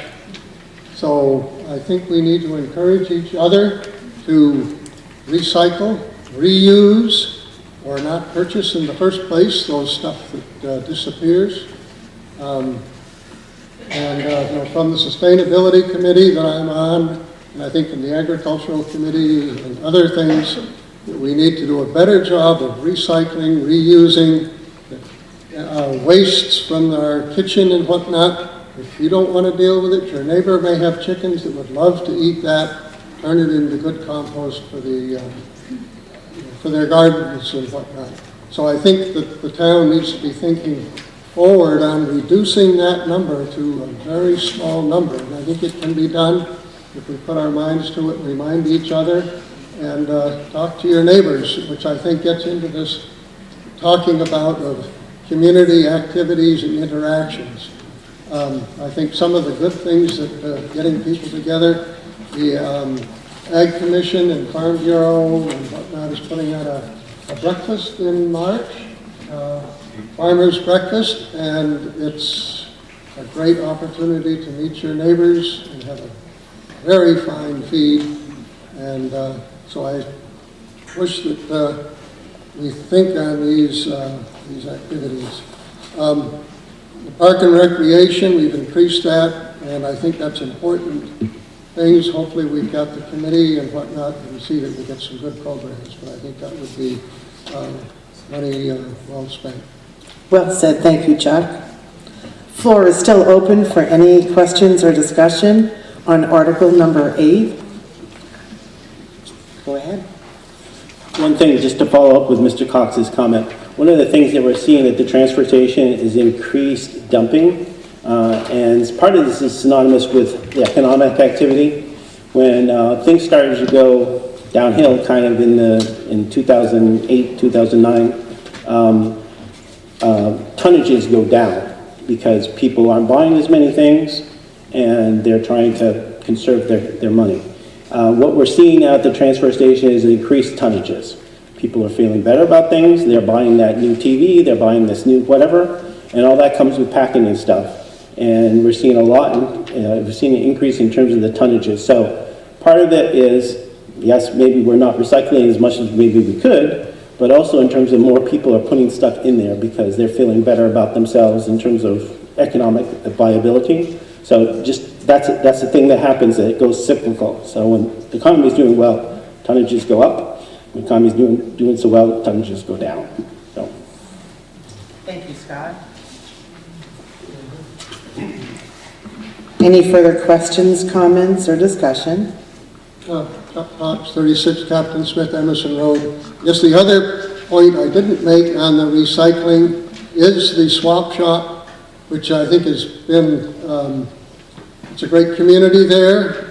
Again, that's one of the places where a lot of interaction between town people gets together. And I'm pleased to see that we're going to make a better facility that's more efficient. And we hope that, that it will be, that more materials get through there, that some person's trash is another person's treasure. And if we can see that this happens, and not to get in such a pickle that we're concerned about liabilities and that type of thing, which I'm afraid this society is, it's getting beyond maybe where we should be. But I think that the whole sharing of these things and providing that facility at our transfer station, this is really looking forward to the new building, and that we have a committee that will volunteers to man this, and support from the select board, and possibly even getting a committee that can be focusing just on the recycling and help the new manager in getting the word out to the rest of our citizens.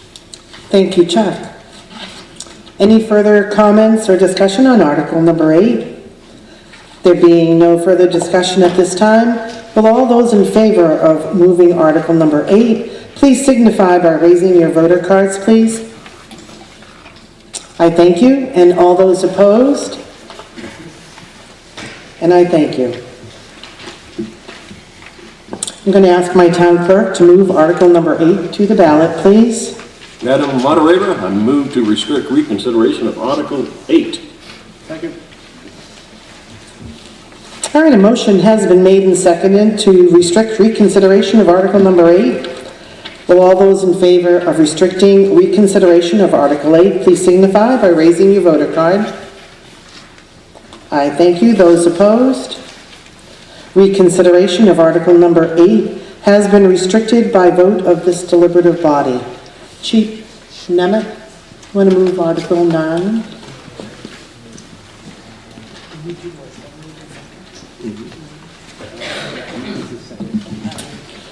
Warrant Article 9, Fire Equipment Capital Reserve Fund. To see if the town will vote to raise and appropriate the sum of $155,000 to be deposited into the Fire Equipment Capital Reserve Fund. The Select Board recommends this article, majority vote required. As of 1/30/18, Fire Equipment Fund had a balance of $303,367. So moved. Second. Thank you. Article number 9 has been moved and seconded. I now place it on the floor, open for discussion and or comments. Any comments or discussion on Article 9? There being none at this time, will all those in favor of Article number 9 please signify by raising your voter cards? I thank you. All those opposed to Article number 9, please signify by raising your voter card. Article 9 has passed, and at this time I'll ask the town clerk to move Article number 9 to the ballot. Madam Moderator, I move to restrict reconsideration of Article 9. A motion has been made and seconded to restrict reconsideration of Article number 9. Will all those in favor of restricting reconsideration of Article 9 please signify by raising your voter cards? I thank you. All those opposed? Reconsideration of Article number 9 has been restricted by vote of this deliberative body. Article number 10. Randy?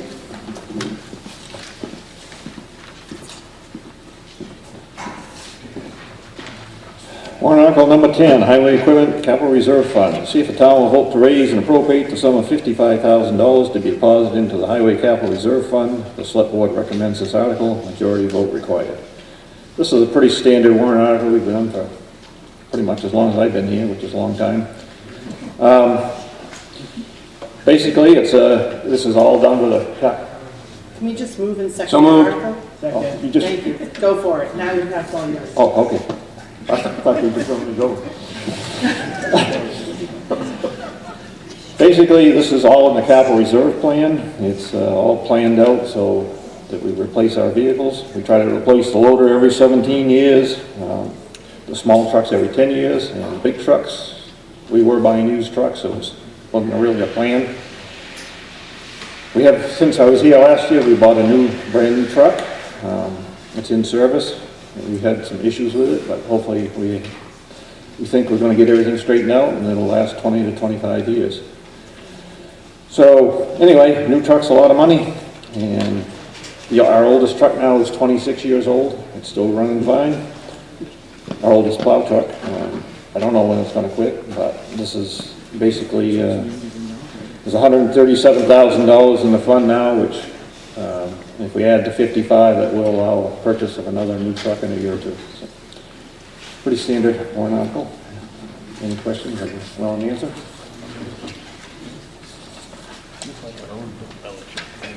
Awesome. Thank you, Randy. Floor is still open for discussion and/or questions. There being none at this time, will all those in favor of Article number 10 please signify by raising your voter card? I thank you. All those opposed to Article number 10, please signify by raising your voter card. And the voters have decided at this time the town clerk will move Article number 10 to the ballot, please. Madam Moderator, I move to restrict reconsideration of Article 10. All right, a motion has been made and seconded to restrict reconsideration of Article number 10. Will all those in favor of restricting reconsideration of Article 10, please signify by raising your voter cards. I thank you. All those opposed? Reconsideration of Article number 10 has been restricted by vote of this deliberative body. Article number 11, Chairman, Selectman LaCourse. Thank you. Good morning, everybody. Warrant Article 11, Town Building Capital Reserve Fund, to see if the town will vote to raise and appropriate the sum of $100,000 to be deposited into the Town Building Capital Reserve Fund. The Select Board recommends this article. As of January 30th, 2018, this fund had a balance of $206,067. Second moved? Moved. Second. Man, is she right on us, I tell you. She doesn't miss anything. As Randy had said just before, this is a standard amount we've been putting into the town buildings capital reserve fund. Obviously, we have to take care of the town buildings as much as possible. And obviously for maintenance and other modifications that are needed to keep the town going.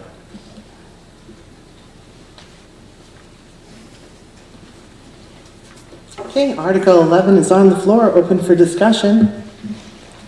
Any questions and/or discussion at this time? There being none, will all those in favor of Article number 11 please signify by raising your voter cards? I thank you. All those opposed? At this time, I'm going to ask the town clerk to move Article number 11 to the ballot. Madam Moderator, I move to restrict reconsideration of Article 11. Second. A motion has been made and seconded to restrict reconsideration of Article number 11.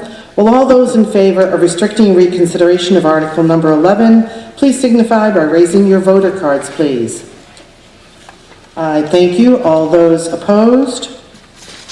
Reconsideration of Article number 11 has been restricted by vote of the deliberative body. Article number 12, Randy, please.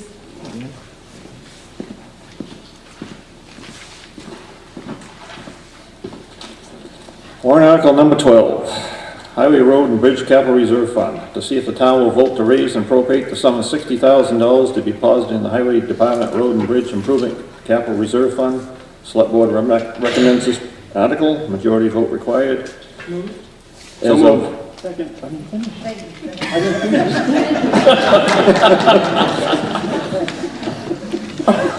I'll finish now. As of 1/30/18, this fund had a balance of $401,000. Sounds like a lot of money that he's saving. But this is for the reconstruction of 38 miles of road eventually, from UNH T² Center to grind up and repave with 4 inches of pavement. It's $260,000 a mile.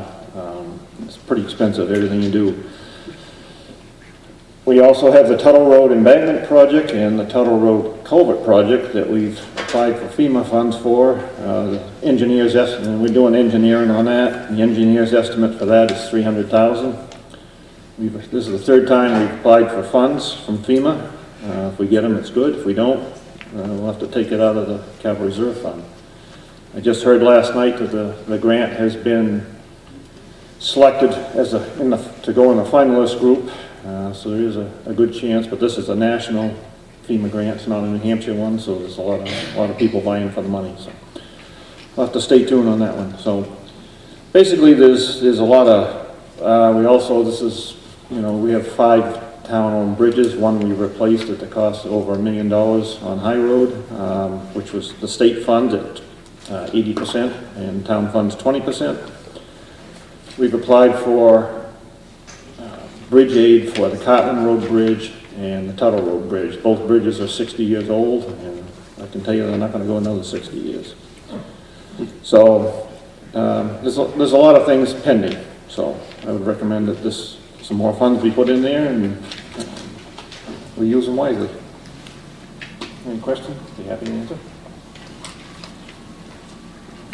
Thank you, Randy. Any further questions or discussion for Article number 12? There being none, will all those in favor of Article number 12 please signify by raising your voter cards? Thank you. All those opposed? And at this time, I'll ask the town clerk to move Article number 12 to the ballot. Madam Moderator, I move to restrict reconsideration of Article 12. A motion has been made and seconded to restrict reconsideration of Article number 12. Will all those in favor of restricting reconsideration of Article 12, please signify by raising your voter cards. I thank you. Those opposed? Reconsideration of Article number 12 has been restricted by vote of this deliberative body. Chief Nemeth to present Article 13.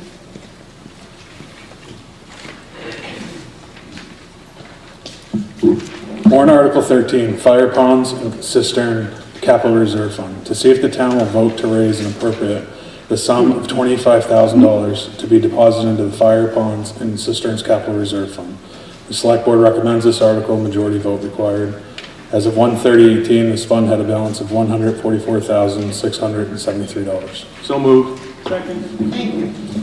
So last year, the voters passed so we could take $60,000 out so we could dredge and work on Tamarack Road and James Farms dry hydrants. Those are two ponds that we have in town. We're currently still working on that, waiting for design from an engineer so we know what we need for an RFP to go out. That will hopefully get taken care of this spring. In 2020, we're looking to spend $100,000 to put a cistern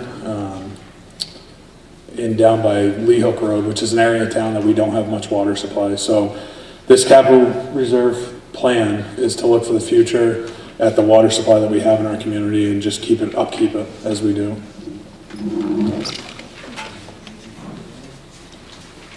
Thank you, Chief.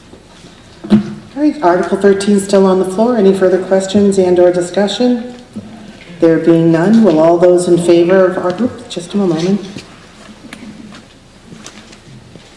Cox, 36 Captain Smith Emerson Road. I believe that we have a dry hydrant in our pond, which I know the town, the fire company periodically checks and pumps and whatnot. We're happy to have that there for ours and any other uses.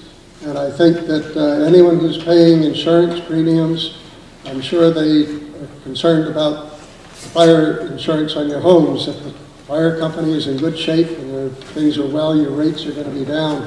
So I'm sure that this will probably, these types of expenses will show up as savings to members of the town or in the long run. So we certainly encourage that we do such things. Thank you, John. So you just brought up a great point. We work with ISO, which is a company that comes out and rates the fire department every couple of years. Last fall, we started working again with ISO, and that's what they look at. When we put in these cisterns, they're 30,000-gallon cisterns, and that's something that ISO looks for because we don't have hydrants in town, but they accept the 30,000-gallon cisterns, so it does affect your insurance ratings for your house.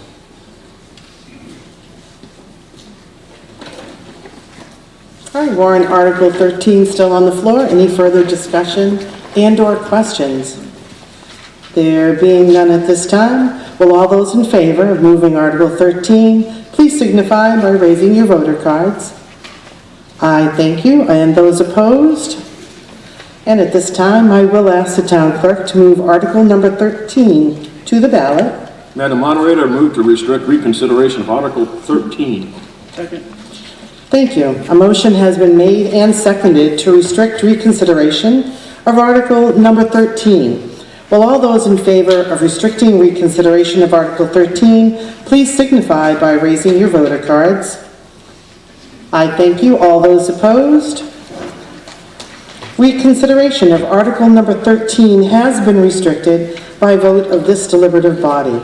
Article number 14 to be moved by Selectman LaCourse. Warrant Article 14, Accrued Benefits Reserve Fund. See if the town will vote to raise and appropriate the sum of $15,000 to be deposited in the Internal Service Fund for accrued benefits. Obviously, the Select Board recommends this article. As of January 30, 2018, this fund had a balance of $49,447, and I move this article. Second. Thank you. Okay, Article 14 has been moved and seconded on the floor for discussion and/or any questions. And there being none at this time, will all those in favor of moving Article number 14, please signify by raising your voter cards. I thank you. Those opposed?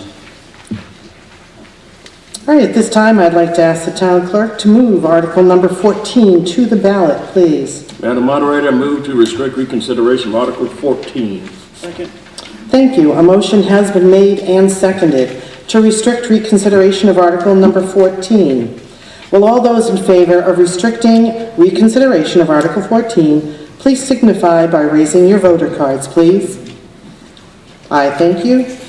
All those opposed? Reconsideration of Article number 14 has been restricted by vote of this deliberative body. If I can ask Toby to come up and move Article 15. We got a stand. We have a stand-in. We do. Selectman Brown. Yeah, that's what I do. Stand in. Warrant Article 15, Transfer Station Equipment Capital Reserve Fund. To see if the town will vote to raise and appropriate the sum of $20,000 to be deposited into the Transfer Station Equipment Capital Reserve Fund. The Select Board recommends this article. Majority vote required.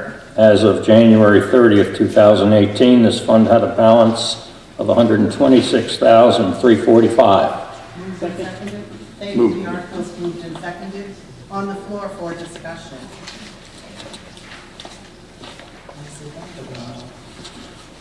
Do I have any discussion and/or questions on Article number 15? There being none at this time, all those in favor of moving Article 15, please signify by raising your voter cards. I thank you. Those opposed? At this time, I'd like to ask our town clerk to move Article number 15 to the ballot, please. Madam Moderator, I move to restrict reconsideration of Article 15. I thank you for that. Motion has been made and seconded to restrict reconsideration of Article number 15. Will all those in favor of restricting reconsideration of Article 15, please signify by raising your voter cards.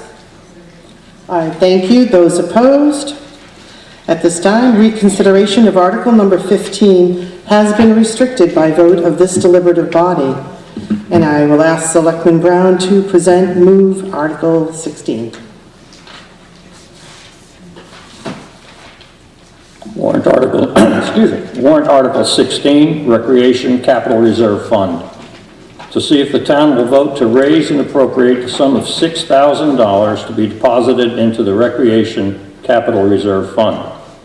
The Select Board recommends this article. Majority vote required. As of January 30th, 2018, this fund had a balance of $26,195. So moved. Second. Thank you. Article number 16 is now on the floor, open for questions and/or discussion. There being none at this time, all those in favor of moving Article number 16, please signify by raising your voter cards. Thank you. Those opposed? At this time, I'd like to ask our town clerk to move Article number 16 to the ballot, please. Madam Moderator, I move to restrict reconsideration of Article 16. Second. Thank you. Motion has been made and seconded to restrict reconsideration of Article number 16. Will all those in favor of restricting reconsideration of Article number 16 please signify by raising your voter cards? I thank you. All those opposed? Reconsideration of Article number 16 has been restricted by vote of this deliberative body. Chairman LaCourse, please move Article 17. Warrant Article 17, reevaluation of capital reserve fund to see if the town will vote to raise and appropriate the sum of $15,000 to be deposited into the reevaluation capital reserve fund. Select Board recommends this article. Majority vote required as of January 3rd, 2018. This fund had a balance of $31,072, and I move this article. Second. Thank you. Article number 17 has been moved and seconded on the floor now. Open for discussion and or questions. There being none at this time, will all those in favor of moving Article 17 please signify by raising your voter cards. I thank you. Those opposed? At this time, I'd like to ask the town clerk to move Article number 17 to the ballot. Madam Moderator, I move to restrict reconsideration of Article 17. Second. Thank you. A motion has been made and seconded to restrict reconsideration of Article number 17. Will all those in favor of restricting reconsideration of Article number 17 please signify by raising your voter cards. I thank you. Those opposed? At this time, reconsideration of Article number 17 has been restricted by vote of this deliberative body. Can I have Chief Nemeth present Article number 18?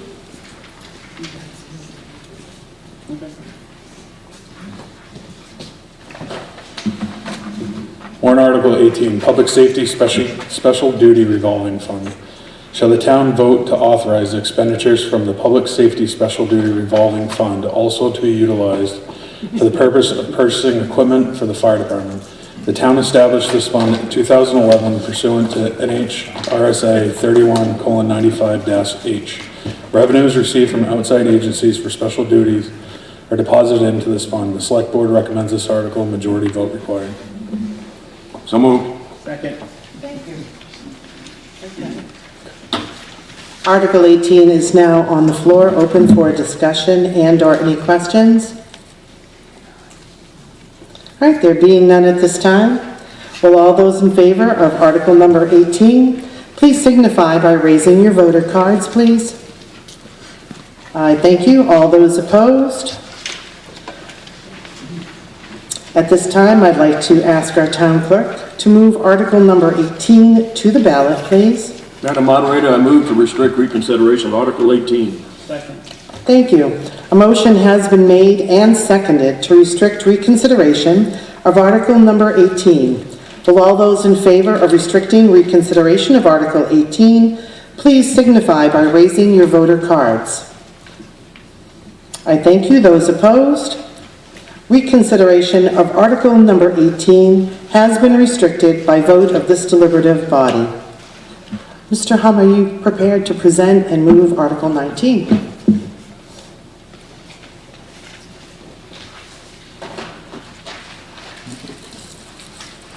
Warrant Article 19, Maud Jones Memorial Forest Timber Sale. To see if the town will vote to raise and appropriate the sum of $3,409.99 from the sale of timber on the Maud Jones Memorial Forest to be deposited into the Conservation Land Stewardship Trust Fund previously established for the purpose of enhancing the stewardship of town-owned conservation lands or interests in lands. This sum to come from the unassigned fund balance, no amount to be raised from taxation. The Select Board recommends this article. Majority vote required. So moved. Second. Thank you. All right, at this time, warrant Article number 19 is on the floor. Open for any questions and or discussion.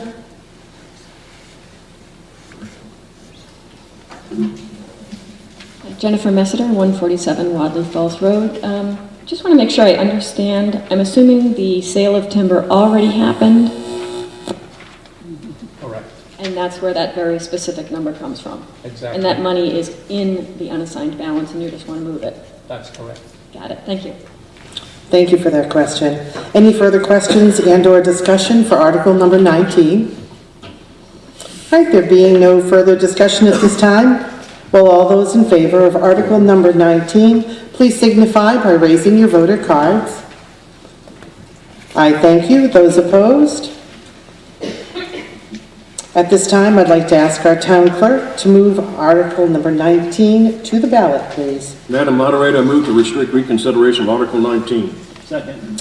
Thank you. A motion has been made and seconded to restrict reconsideration of Article number 19. Will all those in favor of restricting reconsideration of Article 19 please signify by raising your voter cards? And I thank you. Those opposed? At this time, reconsideration of Article number 19 has been restricted by the vote of this deliberative body. And Mr. Hum, are you prepared with your PowerPoint? Article number 20, go ahead.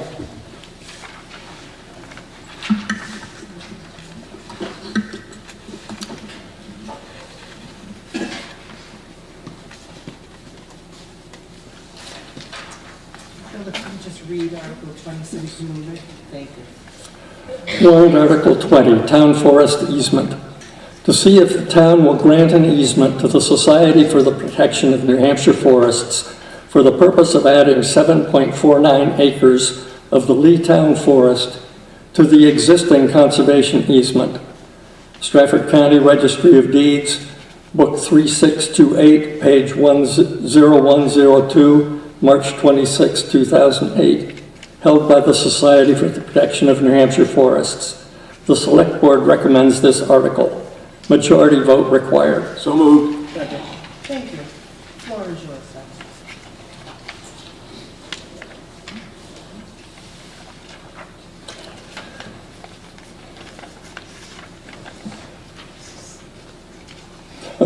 Okay.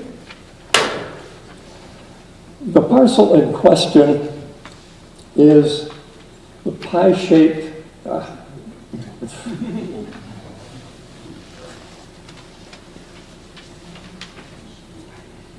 this pie-shaped piece of forested land.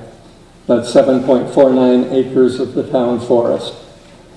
To help you get oriented, the transfer station is there, recycling center road there, Mass Road here, Massway School here, and Lee Church here. The southern area is a portion of the town forest that is under conservation easement. Actually, 153 acres of the town forest properties are conserved by that easement. This is the parcel as shown on a survey plan. For many years, the Conservation Commission had been aware that there was a sizable and, in our estimation, an important vernal pool located on the property, and you'll see it right there. We needed to do a couple of things about that. One was to get it surveyed so we could show the town, both residents and the select board, the location of this vernal pool. And we also wanted to document its importance. To that end, we contracted with a certified wetlands scientist from NHSC Inc., and we had the survey done by Jones and Beach Engineering. So what you see there in the middle of the parcel is the result of the survey. Here you'll see a photo of the pool taken probably late spring, early summer, and you'll notice the upland trees surrounding it. We're a little off the screen here.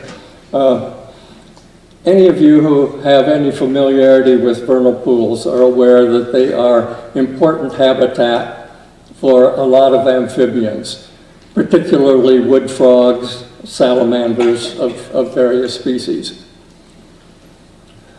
The wetlands scientist did two things. He marked the boundaries of the pool so it could be surveyed, and he did an assessment of the the species that were using the pool and the numbers of them.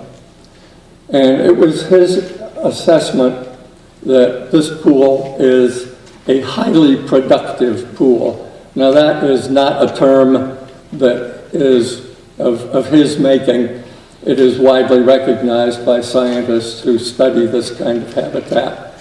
There are highly productive ones, there are moderately productive ones, and as you might expect, there are ones of low productivity.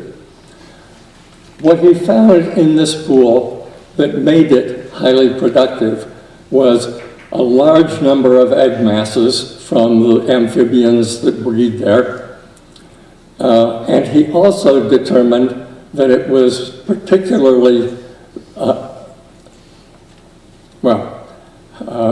that it was highly productive because of that, and also because of a variety of species that were documented there. A thing that I wasn't aware of by any means was that the importance of this vernal pool is highly a result of being surrounded by upland forest land. Why would that be? Well, these amphibians breed in the vernal pool, and they, as juveniles, live there. But then they move out of the pool, going off into the woods, where they spend their adult life until it's time to come back and breed and then go back again into the uplands. So what we realized was that protecting the pool by itself was insufficient, that we needed to be looking at the surrounding woodland and making certain that there weren't significant encroachments on that. Why was that important? Well, several years ago, the select board had felt, and this was the reason that the parcel was not included in the conservation easement at the time. They had felt that this was an area, yes, there was a vernal pool there, but there was also 7 acres plus or minus of upland that might be suitable for future town buildings. But what we learned from this assessment was that that upland surrounding the pool is vitally important to the high productivity of the pool. And experts recommend that one maintain a significant buffer around vernal pools, particularly around highly productive ones. And what we found in this instance is that the recommended buffer would include the entire 7.49 acres. In addition to it being an important natural resource, the pool has also been a very important educational resource. It's used extensively by teachers, students, and volunteer naturalists who take walks there with students many, many times per year, in the autumn, in the winter, and in the spring. So it is something that is used intensively, and it's only a 10-minute walk from school.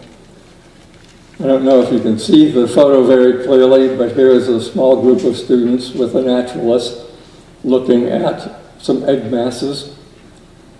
And it's used also for nature walks and frog walks. So it serves not just the student body at Mastway School, it serves all the residents in Lee who choose to take advantage of it. We anticipate that there will be some small transaction costs associated with this. What we're doing is expanding the existing easement to include this 7.49 acres. And that has to be registered with the Stratford County Registry of Deeds, so there will be some small costs associated there. These will be paid for. We've had generous offer from the teachers and from parents at Massway School to make donations to enable this to happen.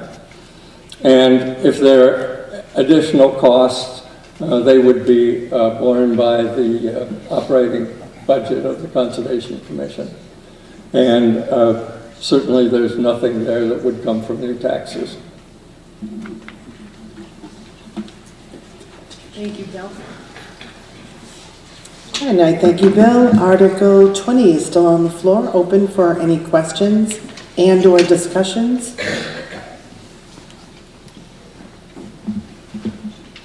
Mary Ellen Webb, 12 Earl Drive, and I'm also a teacher at Massway Elementary. And for years we have walked over to this vernal pool, and because it is only 10 minutes, it's a really easy place for us to get outside. We learn about the seasonal cycles, habitats, metamorphoses, the animals that live there. It's just an incredible place to learn science. And the surrounding forests are an invaluable educational resource, one that has for decades been integrated into the Massway curriculum. So I really feel like placing these 7 acres under easement would ensure that future generations of students will continue to be enriched by this beautiful natural resource. Thank you. Thank you. Any further comments, questions, discussion? There being none at this time, will all those in favor of moving Article 20 please signify by raising your voter cards?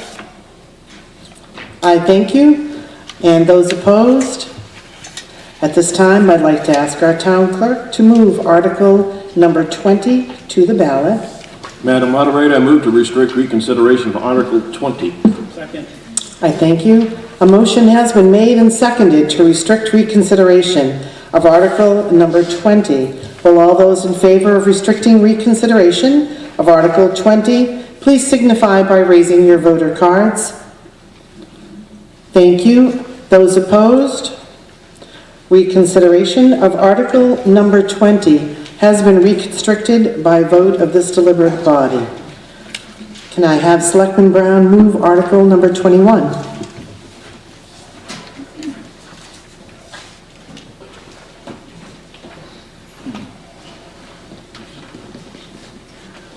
Warrant Article 21, solar panel array. To see if the town will vote to authorize the select board to grant an easement license on property owned by the town for the purpose of installing a solar panel array at or adjacent to the public safety complex and/or transfer station in connection with a proposed solar power purchase agreement, with an option to purchase the array for a term not to exceed 35 years. The Select Board recommends this article. Majority vote required. So moved. Second. Thank you. Article 21 is now on the floor. Do we have a PowerPoint presentation for this? I thought there was. Very sure. Right there. All righty.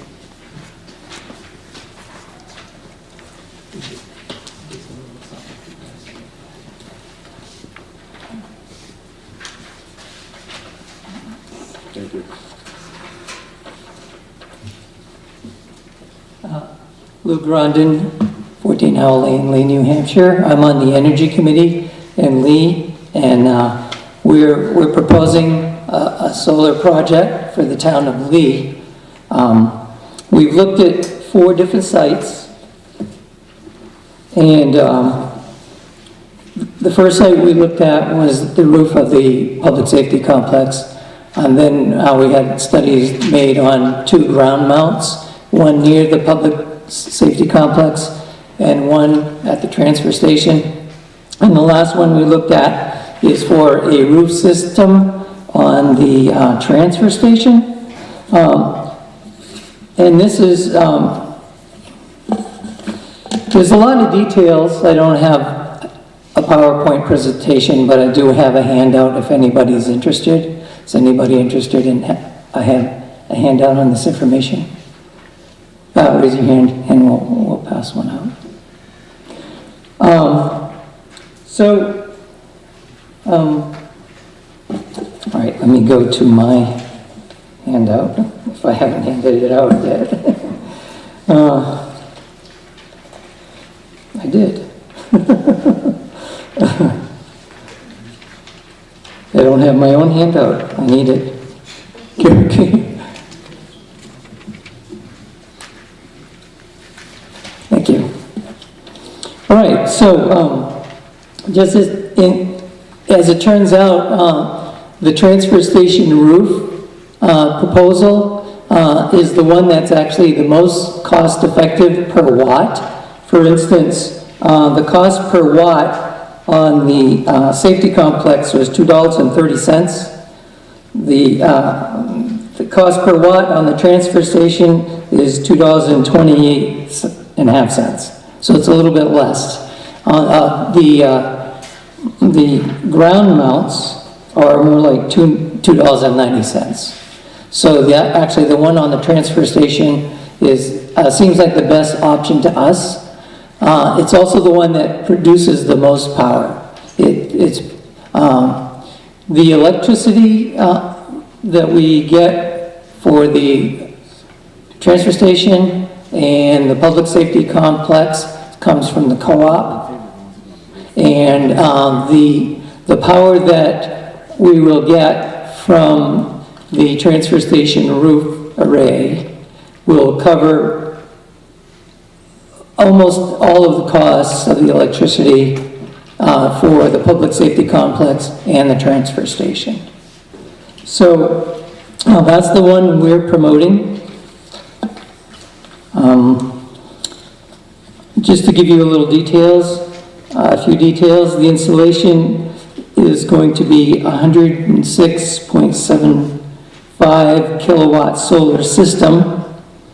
It's going to be approximately 350 solar panels. The way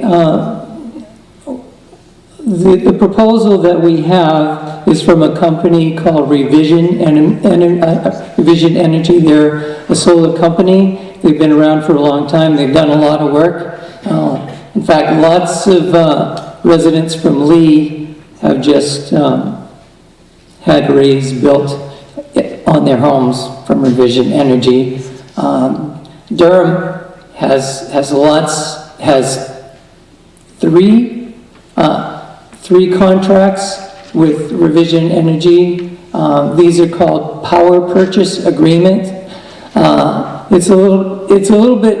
It's kind of a complicated way of doing it, but it's a way of doing it that reduces costs. What a power purchase agreement does is Revision Energy will build the collectors in the array on the rooftop of the transfer station with the help, and the funding will be helped by an investor that they will find.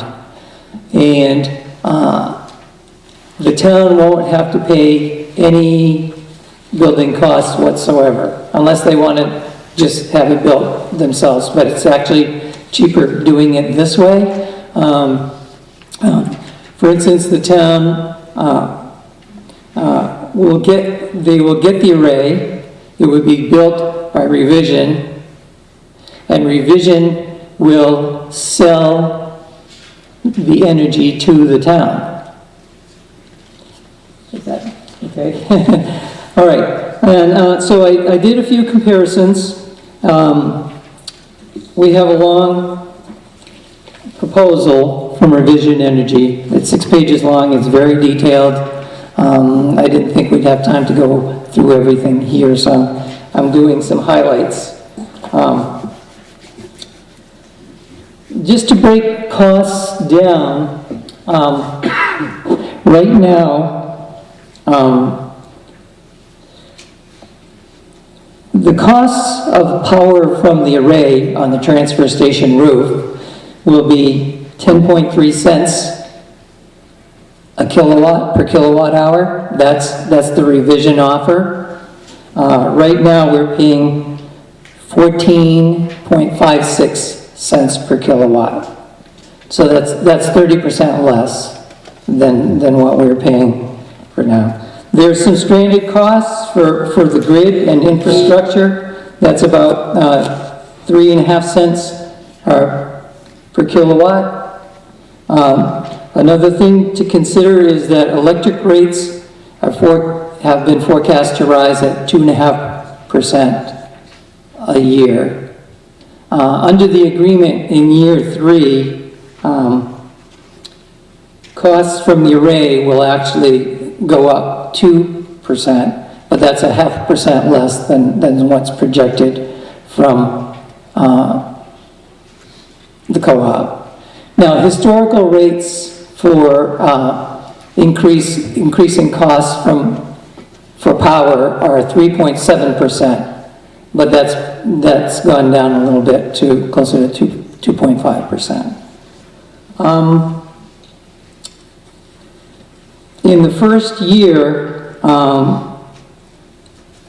having the array, the town would save $5,000 on their power costs for those 2 buildings. And as costs go up for power, that amount of savings will grow over time. And there's just so many details that I'm just trying to highlight a few. Something that struck me this morning that I read was that if you project over 40 years the cost of the power we're getting from NHEC, from the electric co-op, for those 2 buildings, over 40 years' time, that will be over $1 million. So costs from the array will be much less.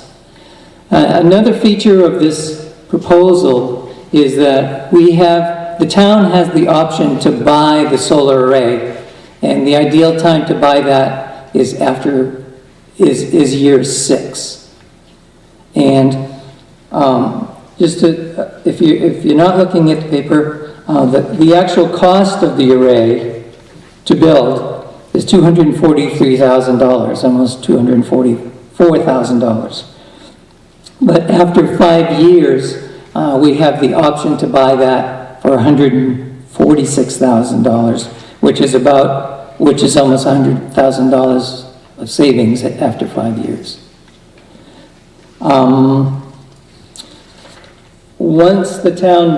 If the town decides to buy the array, which they don't have to, they can just keep leasing the array to Revision, and we keep buying the power from Revision. We can just keep doing that. We still save quite a bit of money, but we save a whole lot more money if we buy the array, but we have 5 years to decide. So we can see how the array is working. If we like the idea, the town has 5 years to decide whether or not they want to buy the array.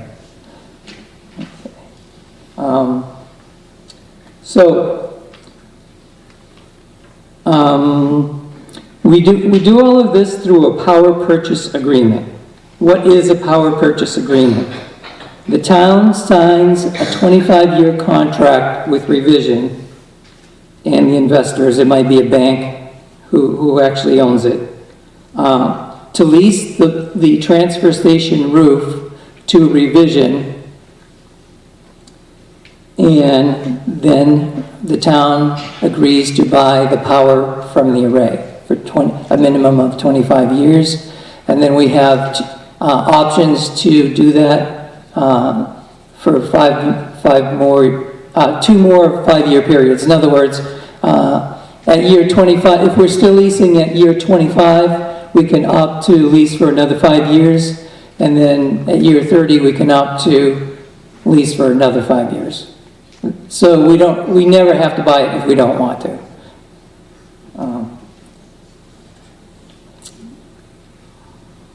So as I said, the costs to the town start at 30% lower, and if the projections hold true, that savings will grow every year. Just as a fact, the cost of electric rates have never gone down, even though the cost of oil have gone way down in the last 5 years. Cost of natural gas. Electric rates still went up, but the cost of solar has gone down 70 to 75% in the last decade. So solar is actually a lot more competitive than it used to, and lots and lots of towns are doing this. Durham has 4. Brentwood just had one built and went into operation in October. The array is just a little bit bigger than this proposed array. Nottingham just signed a contract to do it. In towns and towns up, every time I talk to someone from a different town, they said, "Oh, we just put one on our transfer station." So I'm finding more and more about the benefits, and a lot of people are going with this. Let's see, what else? Lou, can we open the floor for questions while we're here? Yes, yep, absolutely. Do we have some questions from the audience, from the deliberative body?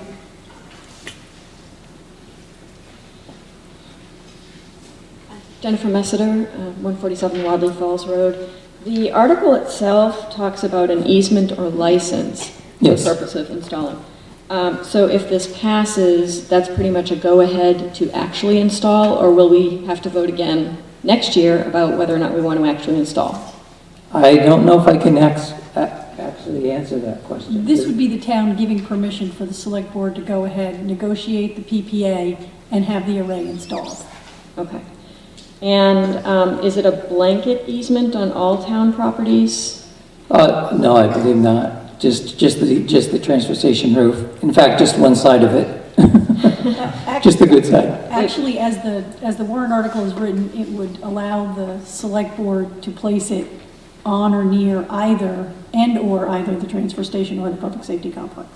Right. So to me, it seems sort of like a blanket for these two areas where maybe we start with the transfer station, and if it works out well, that gives us wiggle room to put in a second array later, which I'm assuming would have to go to the voters. Yes.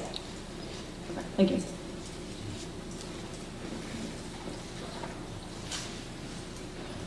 Jim Banks, 36 Carpenter Lane. We happen to have a very unique opportunity that's happening actually today. Warrant Article 6 is talking about building a new complex of buildings where the town hall and everything is now. The church building that's going to be presumably acquired by the town is served by New Hampshire Electric Cooperative. It is not served by Public Service or Eversource. So if the town complex were to take electrical service, in my opinion, where the church building is now is going to be removed, I believe you can have the town complex also on the co-op so that you can have the ease of moving electricity around 3 different, basically the majority loads of the town with the exception of Little River Park. So I think we want to keep that open, and maybe you even want to amend this thing to allow the other town properties to have that so that it could be worked out as something happens in the future. And leave some expansion room so you can pick up more KW. That's a possibility. Just to let you know, one of the solar array will be tied in with the transfer station, and basically the rest of the power is sold to the electric co-op, and the electric co-op basically deducts it off the safety complex bill. That's called net metering. It's a little bit complicated arrangement, and if we have leftover power, that could certainly go to the church. Well, no, that's not the church, but the town building. The town building, that's right. Assuming that you put that on the co-op and get it off of Eversource. Right. So this new construction will take service at the new building. Yeah, that sounds like, I didn't even think of that possibility. That sounds good to me.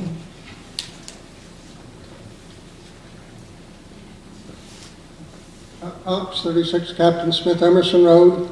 I know there's a lot of new arrays that have been put on in town. We put on one 2 years ago.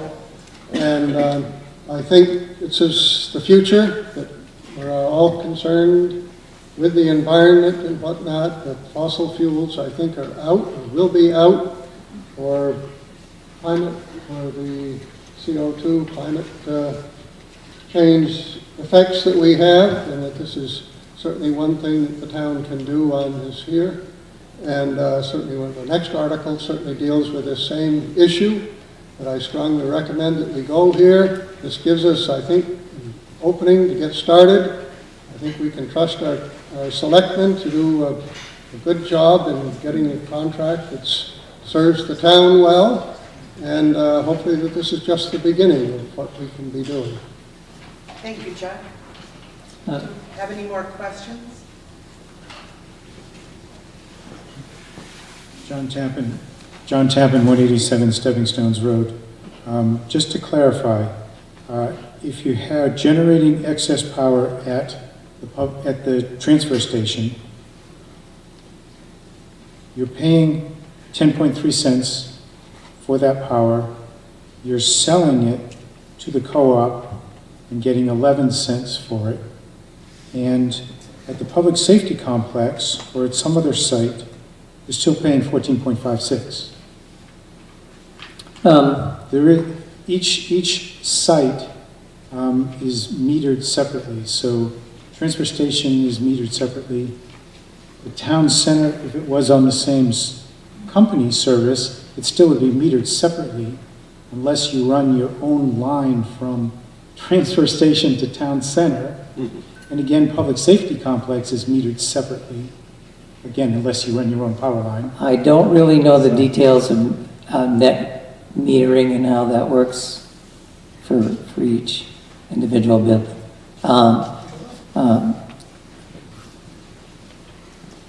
Barb Walkup, 38 Birch Hill Road. I'm on the Energy Committee. My understanding is that the way this operates is that the energy is generated by the solar array, and that basically is fed to Revision or the electric co-op if we were to buy the system.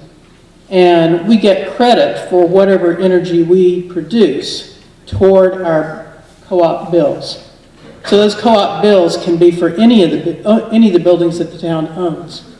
So it doesn't have to have a specific location connection, as long as there is one location where the array can connect into that's a co-op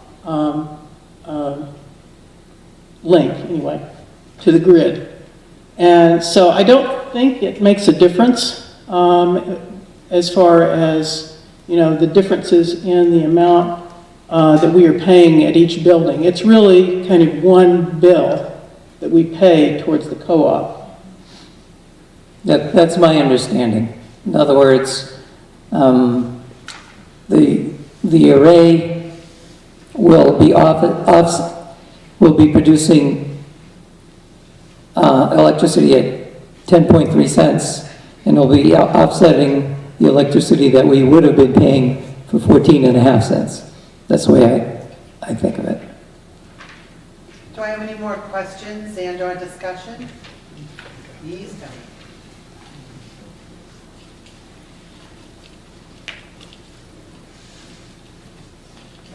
Paul Gazowski, 46 Lamprey Lane. First, thanks to the Energy Committee for bringing this forward. It's a really fine proposal.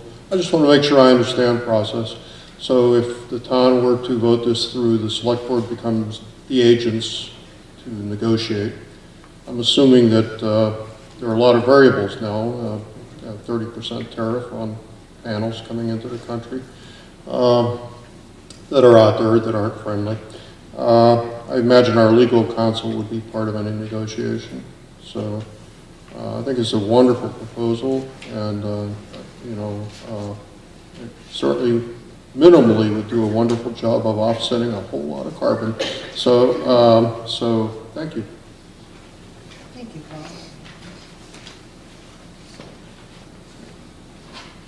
Paul.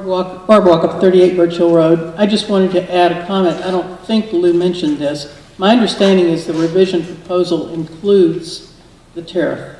Isn't that right, Lou? Yeah, this is a very recent proposal that was done after the tariff, and the tariff is factored in. The tariff it has a 3 to 5% effect on the cost of insulation. But when you consider that the costs of solar have gone down 75% in 10 years, that still makes the solar competitive. All right, thank you very much, Lou. Thank you. One last call. Any further discussion and/or questions on Article number 21? There being no further discussion at this time, will all those in favor of moving Article 21 please signify by raising your voter cards? I thank you. Those opposed? At this time, I'd like to ask our town clerk to move Article number 21 to the ballot. Madam Moderator, I move to restrict reconsideration of Article 21. Second. I thank you. A motion has been made and seconded to restrict reconsideration of warrant Article 21. Will all those in favor of restricting reconsideration of Article number 21 please signify by raising your voter cards? I thank you. Those opposed? At this time, reconsideration of warrant Article number 21 has been restricted by vote of this deliberative body. And I'll give the floor to Selectman Brown to move Article 22.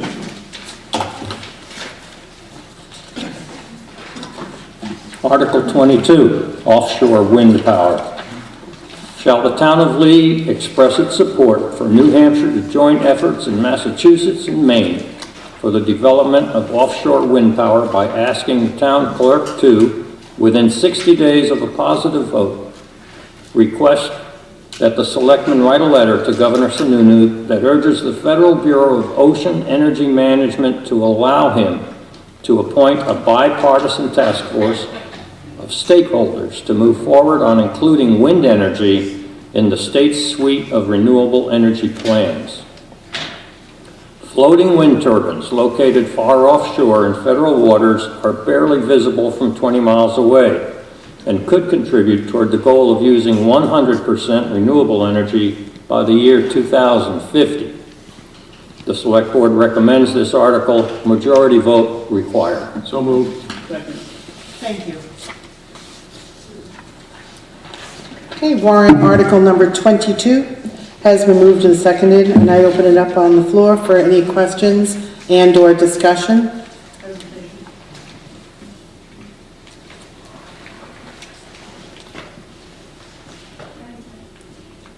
And I'm sorry, you are? My name's Annika Bark, 10 Hobbs Road. Okay, and you have something to share with the audience? Yes. Okay, come on up. Hi, I'm just going to quickly give some context for this article.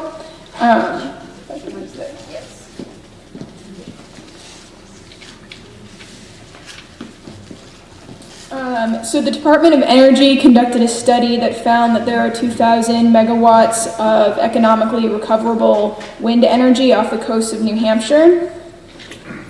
Oops. Installing an offshore wind facility would provide opportunity for New Hampshire businesses to provide cabling, engineering, environmental services, grid connections, and long-term operations and maintenance of the wind facility, which would generate significant economic activity within the seacoast area and in communities farther inland. It would also help us attain energy independence. Currently, New Hampshire purchases a lot of its energy from out of state, and developing offshore wind would help us retain extra dollars in the state economy.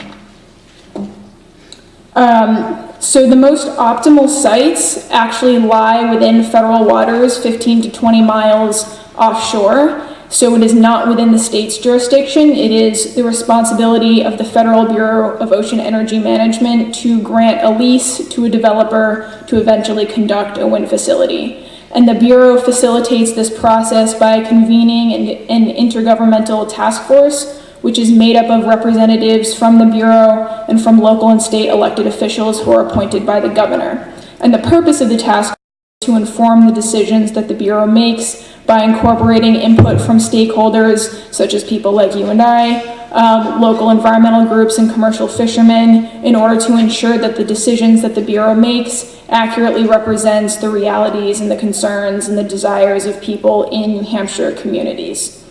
I'd like to point out that there are 14 task forces nationwide, including every single East Coast state with the exception of New Hampshire, Connecticut, and Georgia. Connecticut and Georgia have very poor wind energy resources, so that means New Hampshire is the only state with a lot of potential wind energy that does not have a task force. A 2014 bipartisan legislative study concluded, recommended to the governor that, that we request this task force. And the task force does not cost the state any money, so we don't have to pay to have this task force convened. So what does this have to do with a warrant article? Well, the Bureau of Ocean Energy Management will only convene a task force if the governor requests one. And currently it's not super high on his list of things to do, but he has said that if the public demonstrates interest, he's not opposed to requesting the task force. So in order to demonstrate public interest, town and city councils have been writing letters to the governor urging him to request this task force. And that usually happens because residents like me come to the city council and ask them to pass a resolution committing to write this letter. And resolutions have been passed in Durham, Dover, Portsmouth, and Rye, and I think in Merrimack too, to write a letter to the governor urging him to create this task force. Obviously, we don't have a city council, so instead we have this warrant article. So if you vote affirmatively for this warrant article, you will be voting to write a letter on behalf of the town saying, Governor Sununu, we urge you to request this task force. And I want to make it clear that requesting this task force is not a vote to, build an offshore wind facility tomorrow. A task force does not commit to or guarantee building the offshore wind facility. But if we are serious about eventually incorporating offshore wind into our energy mix, we have to take this first step. So this is a vote for more research and more information. That being said, I do have an amendment that I would like to make. Yes. Oops.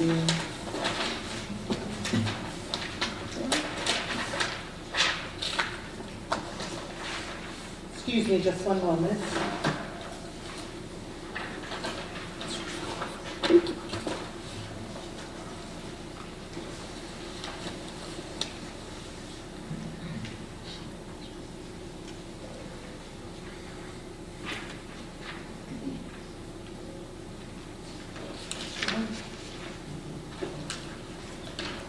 All right, Annika, I'd like you to read your amendment forward. It's just a procedural amendment. Go right ahead.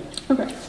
Shall the town of Lee express its support for New Hampshire to join efforts in Massachusetts and Maine for the development of offshore wind by asking the town clerk to, within 60 days of a positive vote, request that the select board write a letter to Governor Chris Sununu that urges him to request the Federal Bureau of Ocean Energy Management to appoint and convene a bipartisan task force of stakeholders to move forward on including offshore wind energy in the state's suite of renewable energy options. Floating wind turbines floated far offshore in federal waters are barely visible from 20 miles away and could contribute toward the goal of using 100% renewable energy by the year 2050. Again, it's just a procedural clarification.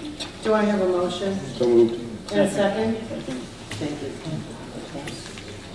Yep. Do you understand what the actual amendment was that was presented? It's just simply directing the select board to take the action towards the governor. There is an amendment to Article 22 on the floor. I open up the floor for any discussion and or questions.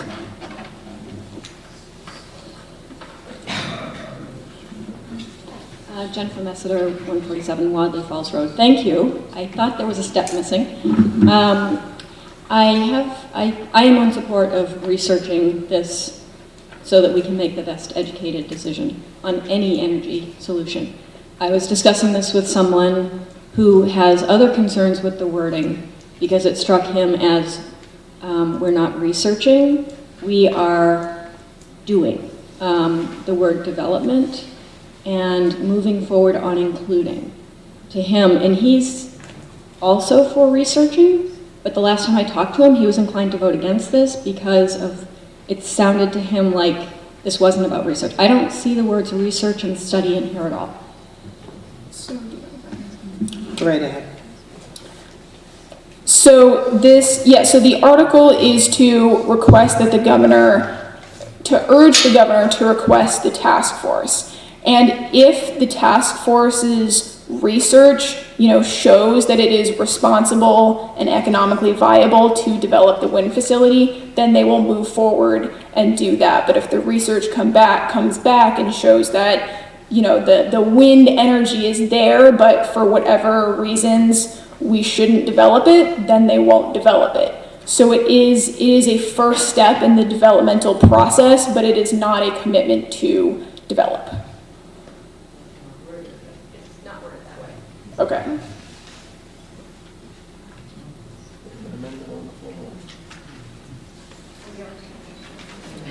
Any further questions or discussions on the amendment, the motion to move, the motion to amend Article 22?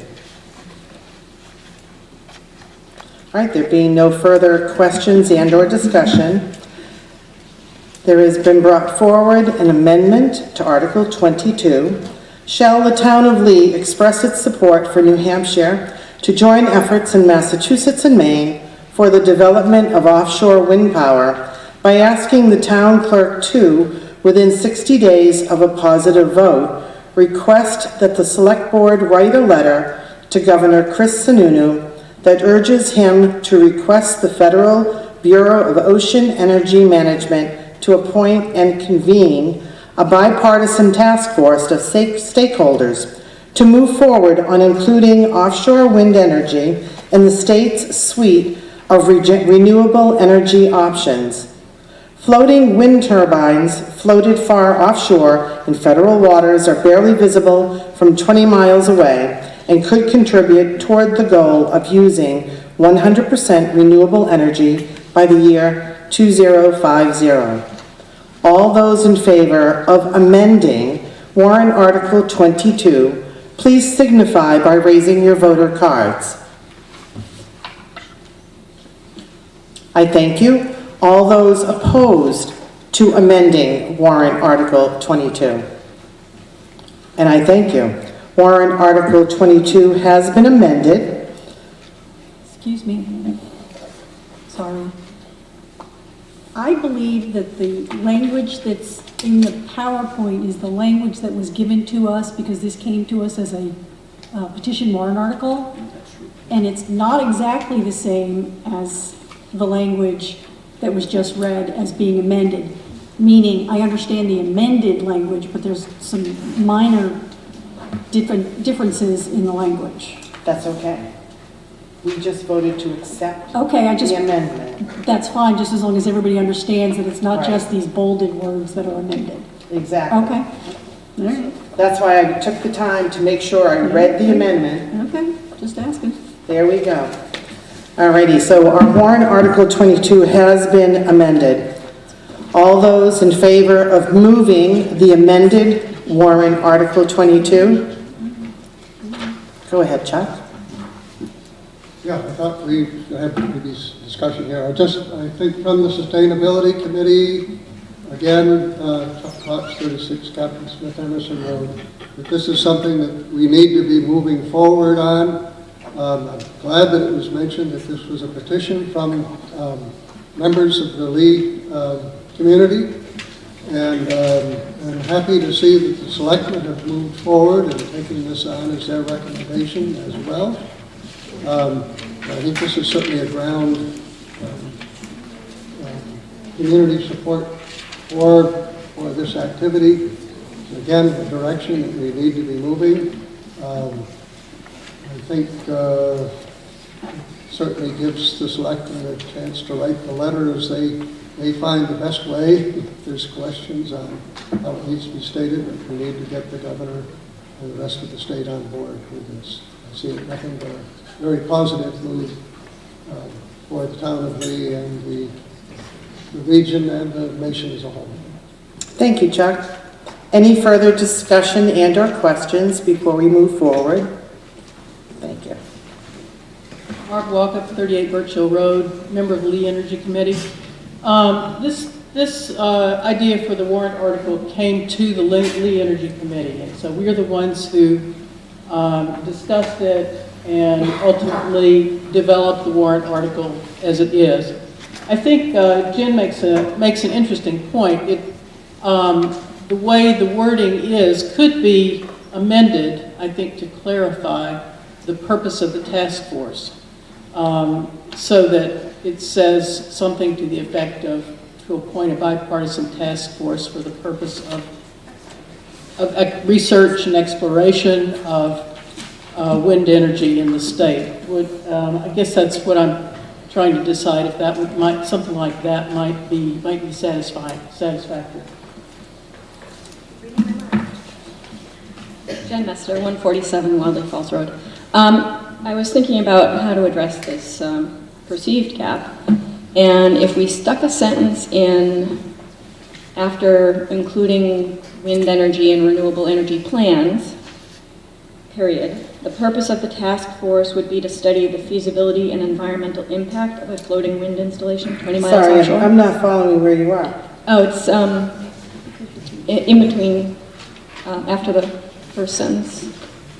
So appoint a bipartisan task force of stakeholders to move forward on including offshore wind in the suite of renewable energy. Are you proposing an amendment to the amended article? Is that allowed? Yeah, sure is. So why don't you go ahead and put that in writing? I have a possibility. Pardon? Yep, just put it in writing. So after the sentence that ends, including renewable energy. Why don't do you have an extra copy of this that you can give her? Yeah. Go ahead. Do your amendment, sign it, and then let's see what you got. Doesn't make a difference. All right, just one moment. We have an amendment in the works. The floor is still open for further discussion and/or questions, suggestions.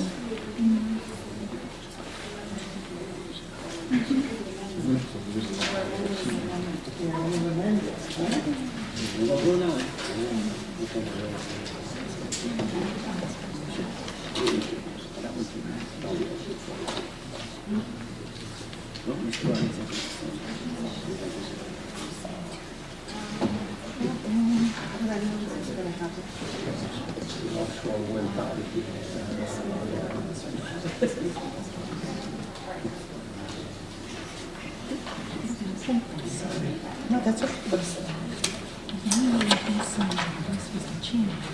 Yeah. And do you want to make something?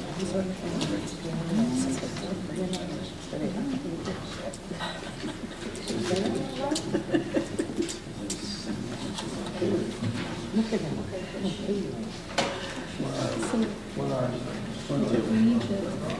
Yeah, one more. Yeah, one more. You make up one. That's all she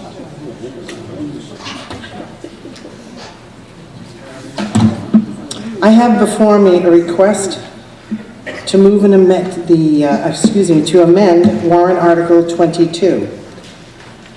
It would read, shall the town of Lee express its support for New Hampshire to join efforts in Massachusetts and Maine for the exploration of offshore wind power by asking the town clerk to, within 60 days of a positive vote, request that the select board write a letter to Governor Chris Sununu that urges him to request the Federal Bureau of Ocean Energy Management to appoint and convene a bipartisan task force of stakeholders to move forward on including offshore wind energy in the state's suite of renewable energy options. Floating wind turbines floated far offshore in federal waters are barely visible from 20 miles away and could contribute toward the goal of using 100% renewable energy by the year 2050. So basically, I'm showing the one change would be the word development would be changed. Can I have a copy of the text with amendment on the board? What happened to it? The amendment's gone. We never had the amendment. Yeah, on the PowerPoint.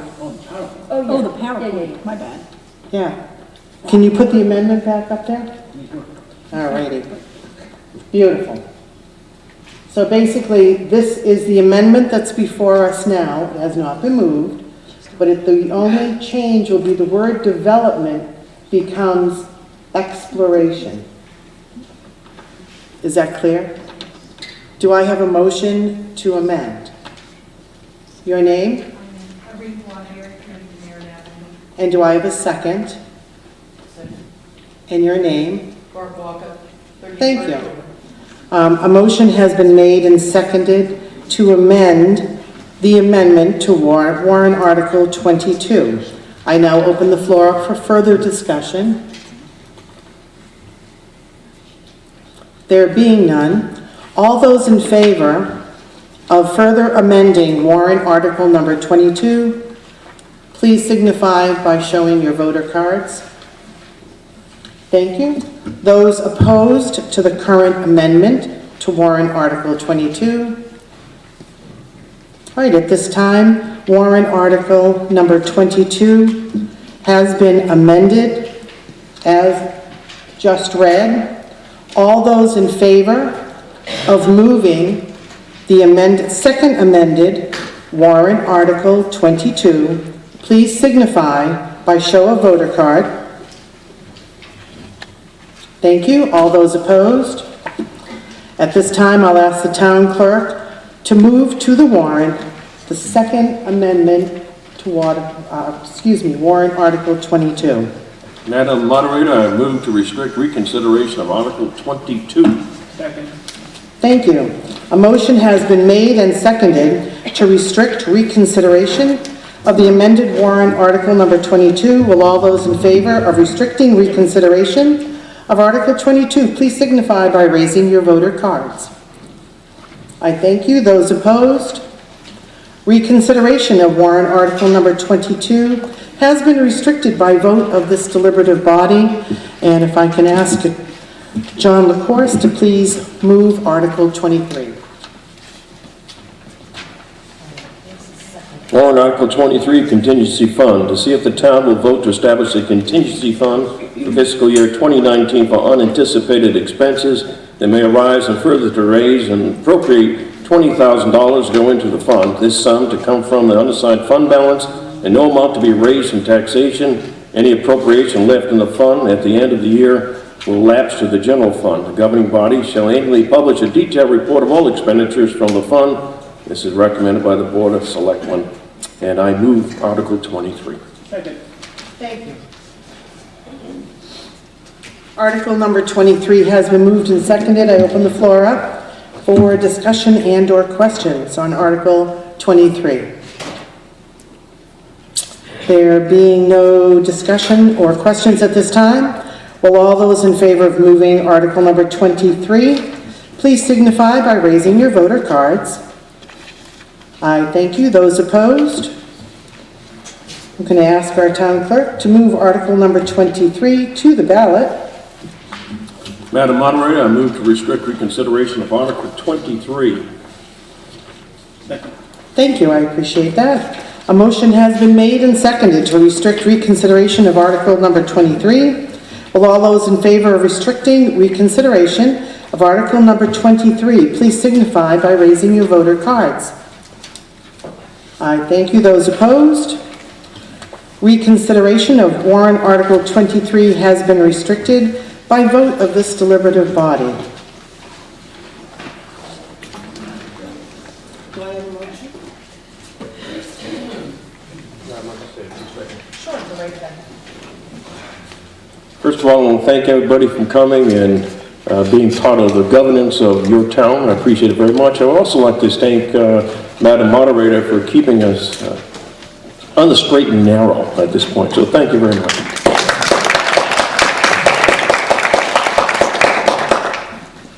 I guess at this point, we are, I'm waiting on that motion. I move to adjourn. Second. At this time, I have a motion to adjourn on the floor. But beforehand, I'd like to address to all inhabitants of the town of Lee, county of Stratford, state of New Hampshire, qualified to vote in town affairs, you are hereby notified to meet at the Public Safety Complex, 20 George Bennett Road, Lee, on March 13, 2018. The polls will be open from 7 a.m. to 7 p.m. Is there any further discussion that needs to come before this deliberative body? There not being any, I hereby adjourn to March 13th, 2018. Thank you.